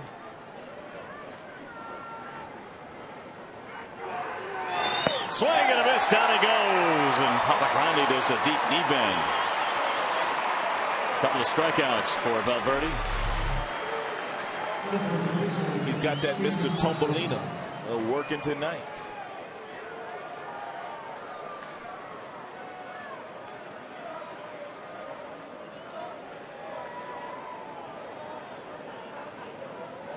Bottom falls out of it. Now Casey Kochman. This looks like the Valverde we saw in the first half last year, where he was literally unhittable with that pitch. Ball 1 to Kochman. Jose trying to keep it tied at 1, get this thing to the bottom of the 9th inning, where the Tigers will have the top of their lineup. And if he can get it done in a minimal amount of pitches, Jim might entertain the thought of sending Papagrande back out there for one more if the Tigers don't score in the bottom half of the 9th. Right now he has thrown just 11.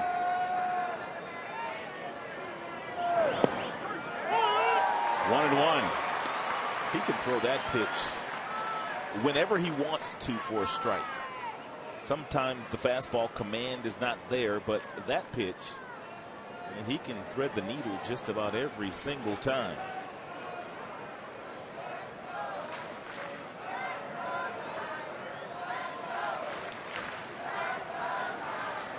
Here she comes again.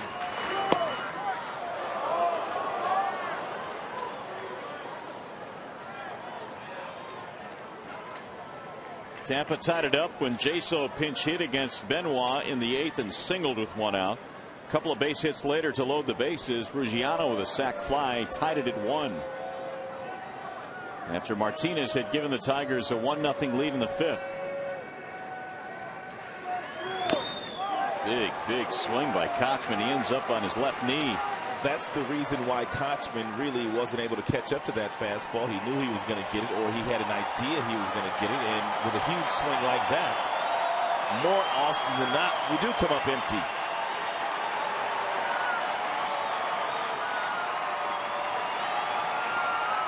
$30,938. Your attendance figure tonight for this makeup game.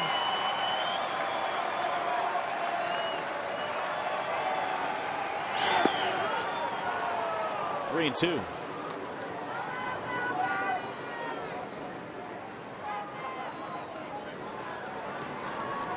Elliott Johnson waiting on deck. 1 run, 9 hits for Detroit. 1 run, 7 hits for the Rays.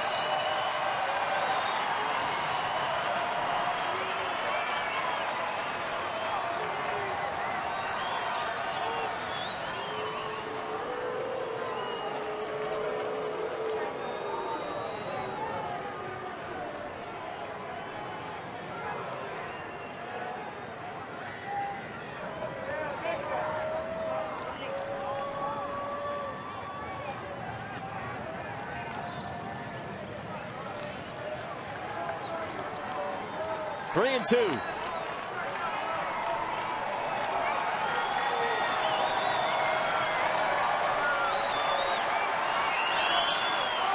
Staying alive. Kochman just got a piece of that one.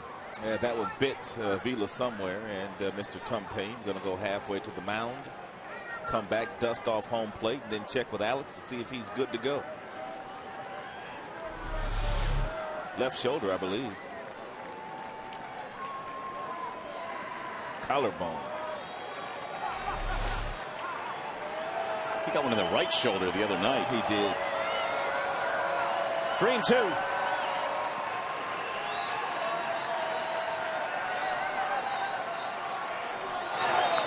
Fouled away. So Kochman running up that pitch count of Valverde's.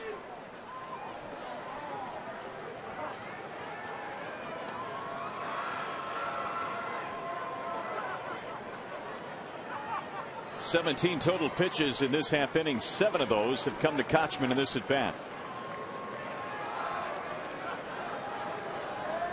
Valverde takes a tour around the mound. Works his way back on top of the slab. 3 and 2 on Casey Kochman. And he walked him.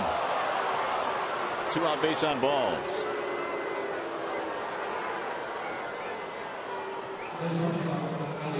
Get a pinch runner now for Kochman. Sam Fold coming on.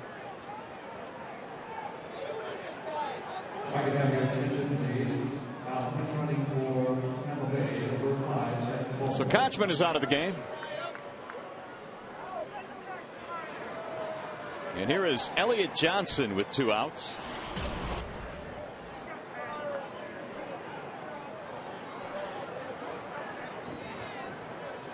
Fold has 14 steals, and he's only been caught 6 times this year. Well, I shouldn't say only caught 6 times. He's been caught 6 times. That's not a really good ratio. 14 caught 6 times.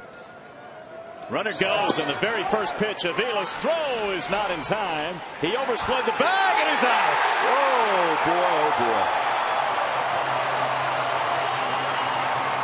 He was safe, and then he was out. We had this thing stolen. He slid too late.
And he gets the green light from his manager and he steals the bag, but he overslides because he slid too late. His left foot comes off the bag and Peralta stayed with him and able to tag him, and they got the call from Mike Everett. Nice job, nice work by Peralta.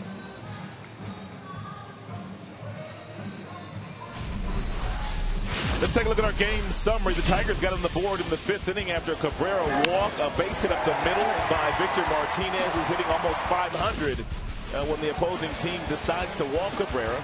Maglo made a throw home. Ruggiano tagged up from third. He was called out, but he appeared to be safe. Madden was run, and they tied the game up in the 8th inning on a sacrifice fly, and that's where we stand right now.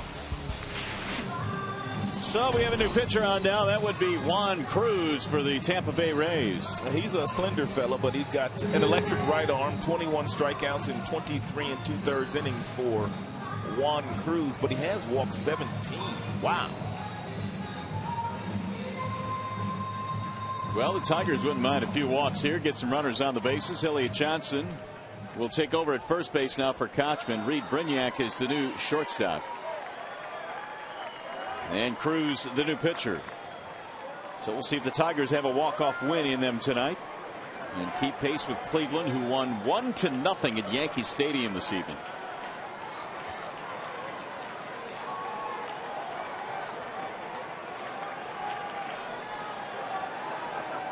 Juan Cruz, 32-year-old out of the Dominican Republic. Jackson leads it off and looks at a strike.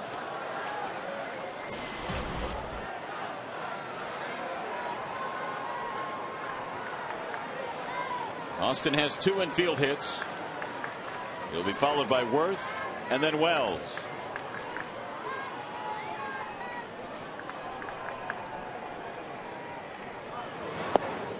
A little bit low on the count to 1-1 strike.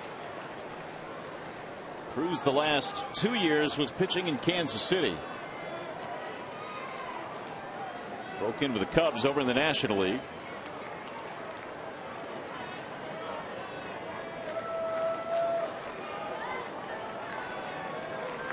Here's the 1-1. Good pitch on the outer edge. 1-2.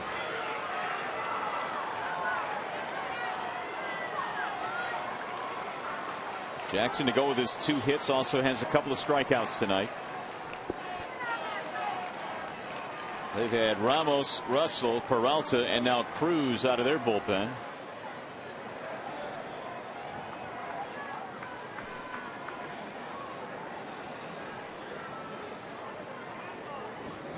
Swing and a miss. And Jackson fans to start things off here in the 9th. Hey fans, you want to join us tomorrow when the Tigers start a big 3-game series against the Cleveland Indians. Coverage begins at 6:30 with Tigers Live, followed by the game at 7. It's Tigers baseball presented by Bell Tire tomorrow evening here on Fox Sports. But Detroit, a couple of Justins going after it tomorrow. Masterson, who has been the ace for Cleveland, and Verlander, the ace for the Tigers. And Masterson probably already in his hotel room. I'm sure the Cleveland Indians sent him ahead of the rest of the squad, with them arriving very late from New York here in the Motor City. Danny Worth, 0 for 1.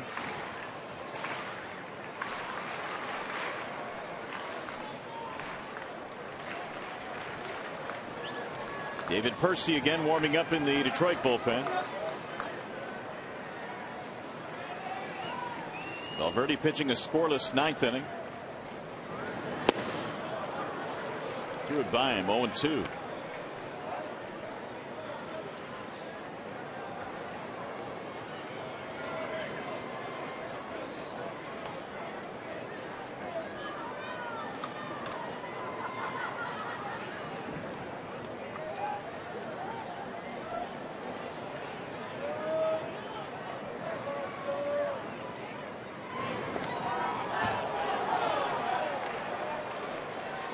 One and 2 on Worth. Casper Wells waiting on deck. And if somebody gets on the big fella, Cabrera.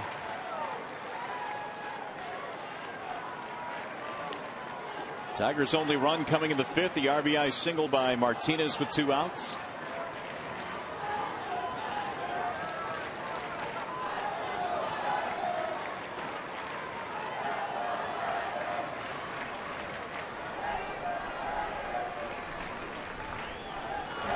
Swing and a miss, and Worth goes after a pitch out of the strike zone. 2 gone. Cruz has a couple of strikeouts. Bring up Casper Wells.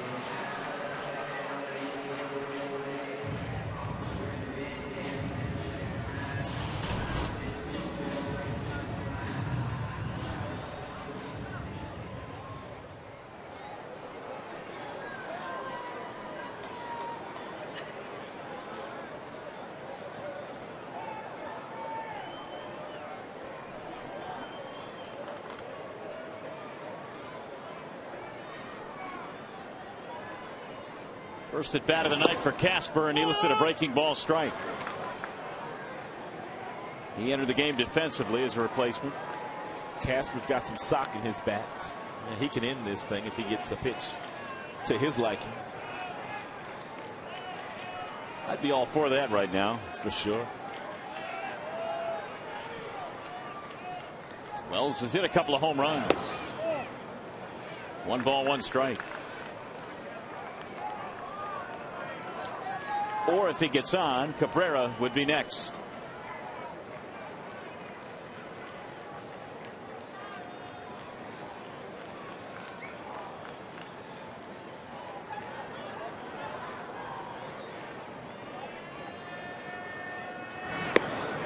Checked it.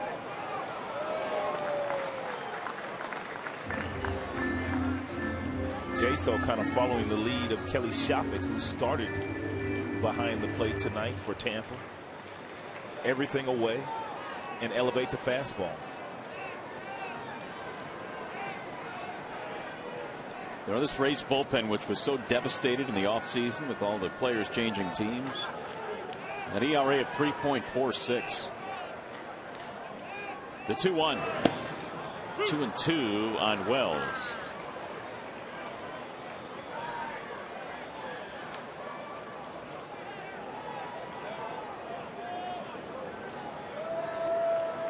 Casper trying to end it or keep it alive for Cabrera.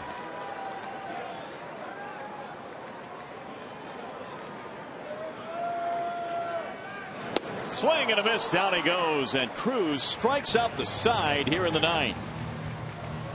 Tigers have fanned 11 times in this game. We'll go to the 10th. 1-1.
Feed your wild side.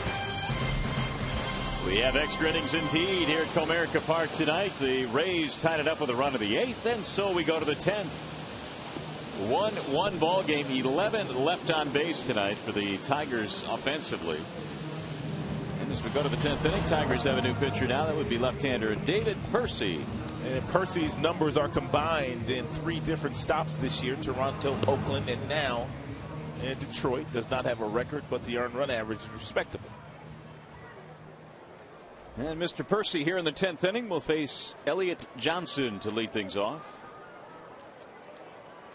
Jaso will follow, then Johnny Damon.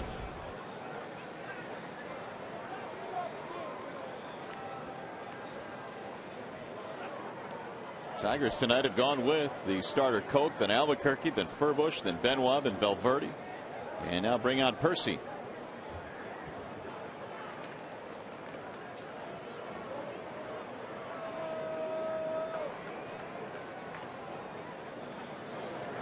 Johnson looks at ball 1 as we start the 10th.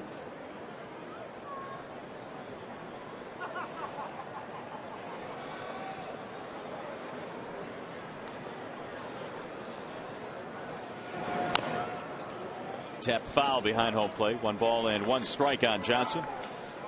In the ball game tonight, 0 for 3, reaching on an error back in the 3rd. Rays are 4-1 this year in extra inning games. The only team with a better record in baseball, the Los Angeles Dodgers. They are 5-0. Tigers, meanwhile, 1-1 in extra inning games this year. They've only played a couple. Bouncing ball right side. Santiago gobbles it up. Johnson is out, 1 away. Give you that stat earlier. This is a Tampa Bay team, though, that plays well in tight games. 11-5 in 1-run games this year. Dave Martinez has taken over the helm of the Rays, as Joe Madden was ejected earlier tonight for arguing a call at home plate. This also is the 3rd extra inning game in this current road trip for the Rays.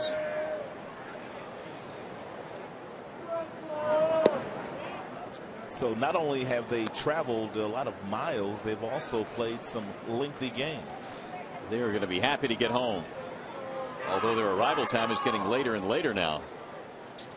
Back into St. Pete tonight. And their day off was supposed to be today. They could have used the day off today. But the rain stole that one.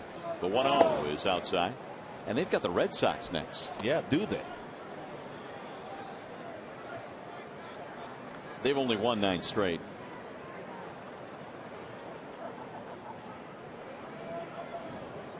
John Jaso, the batter. He's ahead of the count, 2-0.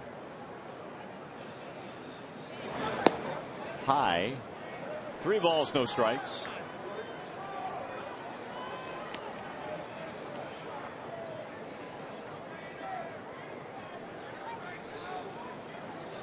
Bottom of the 10th inning for the Tigers will feature Cabrera, and then Martinez, and then Santiago.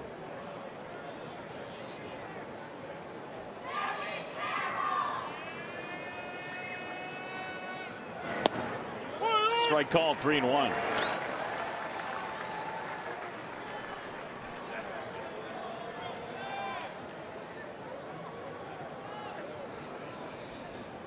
Johnny Damon waiting on deck.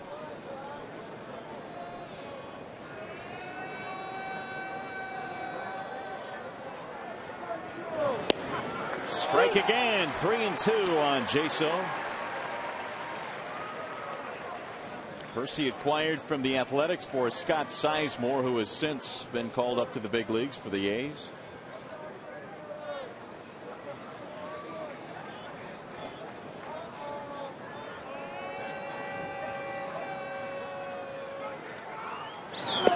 And he walked him. 1 out, base on balls. The go-ahead run is on for Tampa Bay. It's going to bring up Johnny Damon.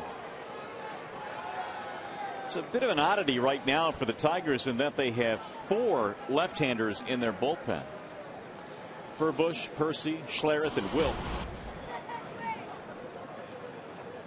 Some managers have to deal with 1. Most like to and have 2 lefties in their pen. Tigers have 4 right now.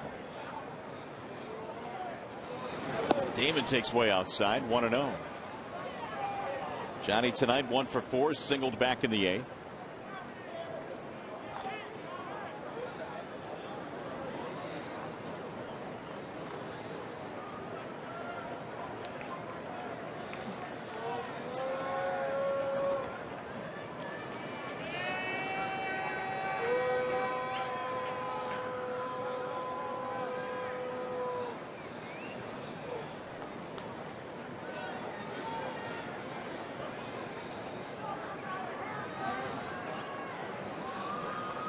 Percy replacing Valverde, who struck out 2 in the 9th inning, gave up a walk, and then Fold was thrown out trying to steal.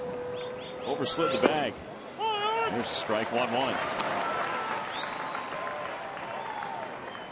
Damon has showed more power this year. He has 8 home runs already. Former Tiger warming up for the Tampa Bay Rays, Kyle Farnsworth. He's had a good year so far for Tampa. Sliced and right by Peralta into left field, base hit. Johnny Damon with his second hit. So that'll put 2 aboard now with 1 out.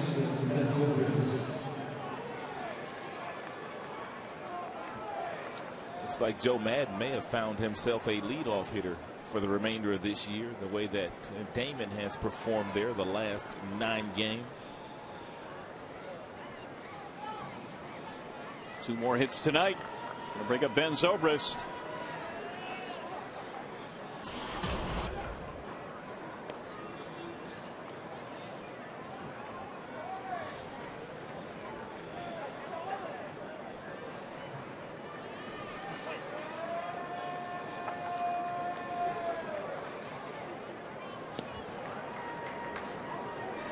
Two on and 1 out.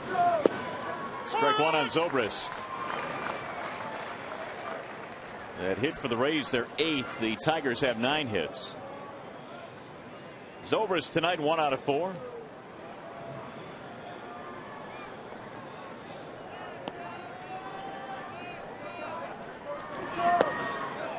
Low, 1 ball, 1 strike. Good pitch. Bottom of the strike zone. It'd be nice if you could get to Zobrist to hit something on the ground. He has grounded into 4 double plays this year. 2 from the right side, 2 from the left side.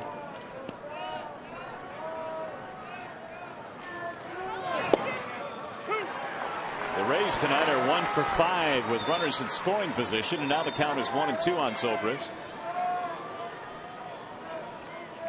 1 out walk to Jaso and a single by Damon.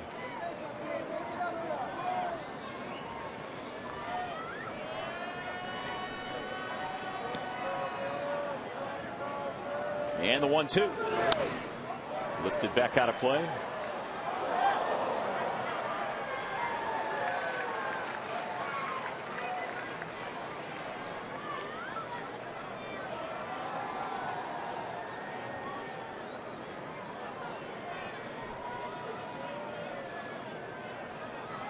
Ruggiano waiting on deck, and he is responsible for tying this game up. His sacrifice fly in the 8th made it 1-1.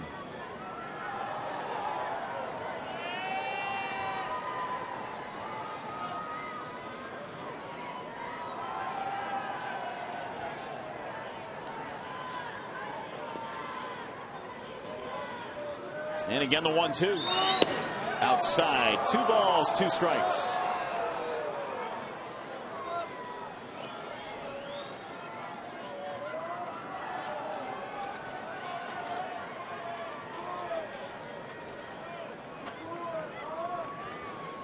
Jaso and Damon the base runners. Here's the 2-2. On a line to the shortstop. They're going to get a double play. A break for the Tigers. A line double play ends the inning. Where was Jaso going? The wrong way.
off because their base running has kind of cost them in this game. They still have a chance to win, but they have not had good base running today. Ruggiano was thrown out at third earlier in this game. He also was thrown out at home plate, although he appeared to be safe. They have just not run the bases all that effectively. Sam Fuld came in, pinch ran, stole second base, overslid the bag, and Peralta stayed with him. And then Jaso, that last half inning, on a line drive right back to Johnny Peralta. I don't know where he was going on a 2-2 pitch, but he was doubled off. So the Rays costing themselves on the base pass here tonight. And that means there's a new pitcher now. Kyle Farnsworth will come on for the Tampa Bay Rays. Kyle has done nice work this year for Tampa as their closer. 14 saves. He's only blown one. The earned run average is very good. The opponent's batting average is very good as well. He has a 95 to 98 mile per hour fastball and a pretty good slider. Well, he's going to have to meander through some tough hitters here. Cabrera Martinez will be the first two men to face him. Remember Kyle Farnsworth body slam Jeremy Affeldt here at Comerica Park? I remember it like it was yesterday. Oh. And Affeldt was, what, 6'7", something like that? Yeah. So Farnsworth facing Cabrera. And he pours in a fastball at 95 on the outer edge, 0-1. 4 for 8.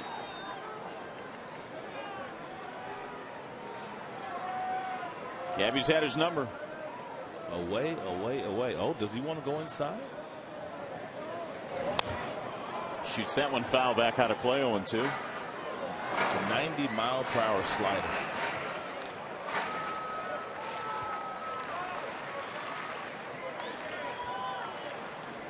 .319, seventh inning or later. 4 home runs. Home run here would send everybody home happy. And a really good crowd for a makeup game. 30,938.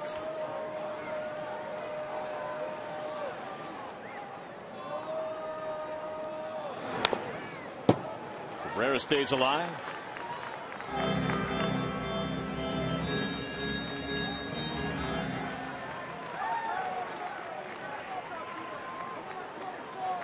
Once upon a time in this one, Phil Koch and Alex Cobb started. Koch left in the 7th inning with a 1-0 lead. Rays tied it up against the Tigers. Penn in the 8th. Fouled it off.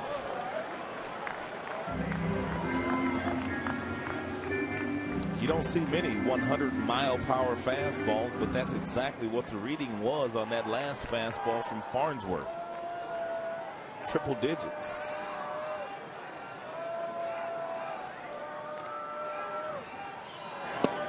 Got him, strike 3 on the outer edge. Cabrera says no. Doesn't matter, 1 away.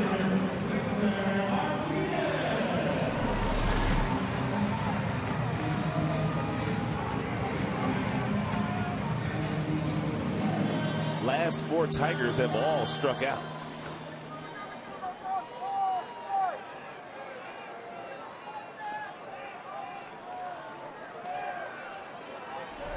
Yeah, Cruz struck out the side in the 9th, and now Cabrera strikes out here in the 10th. Here's Victor Martinez.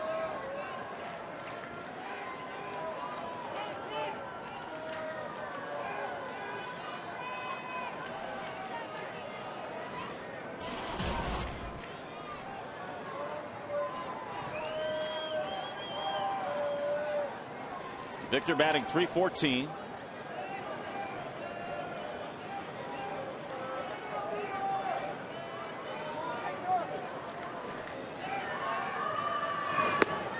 Strike 1.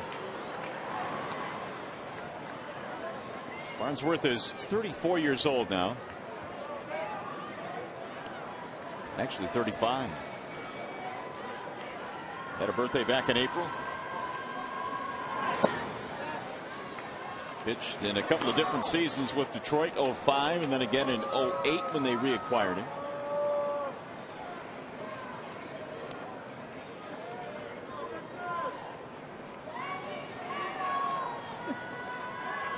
The 1-1.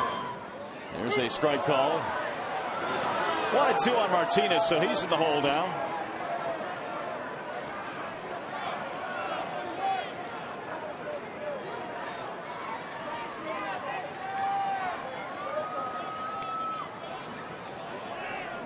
Santiago waiting on deck.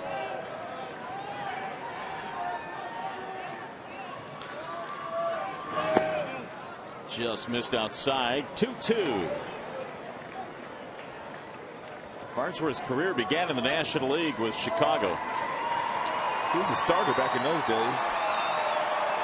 1999, his first year, made 21 starts. Inside that time. 3-2 now on Victor Martinez.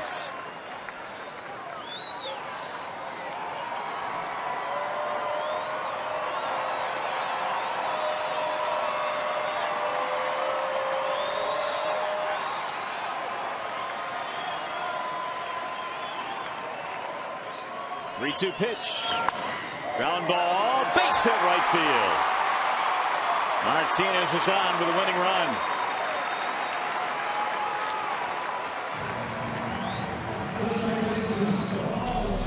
It is now time for the Nissan drive of the game. The only run the Tigers have scored in this game was courtesy of a single off the bat of Victor Martinez after Miguel Cabrera was walked in this game. Not intentionally, but walked. Pitched around.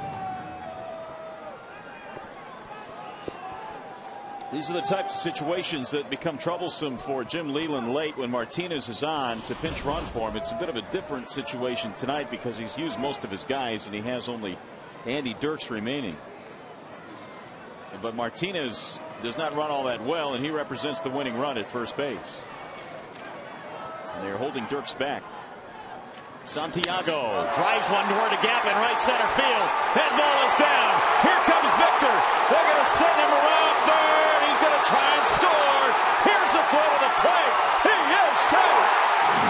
Santiago does it. So did Victor. He's not that slow.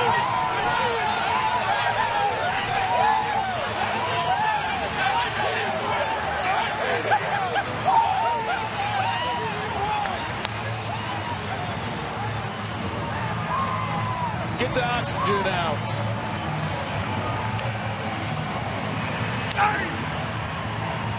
First career walk-off hit for Ramon Santiago. Good win tonight. Good win tonight for the boys.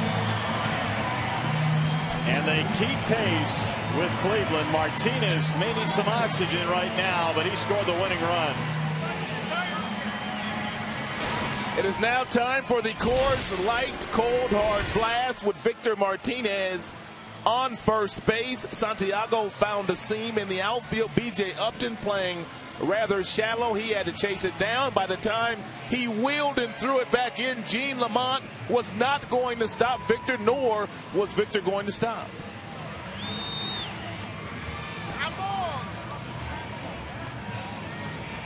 Look at the bench. Can he score? Bring it home.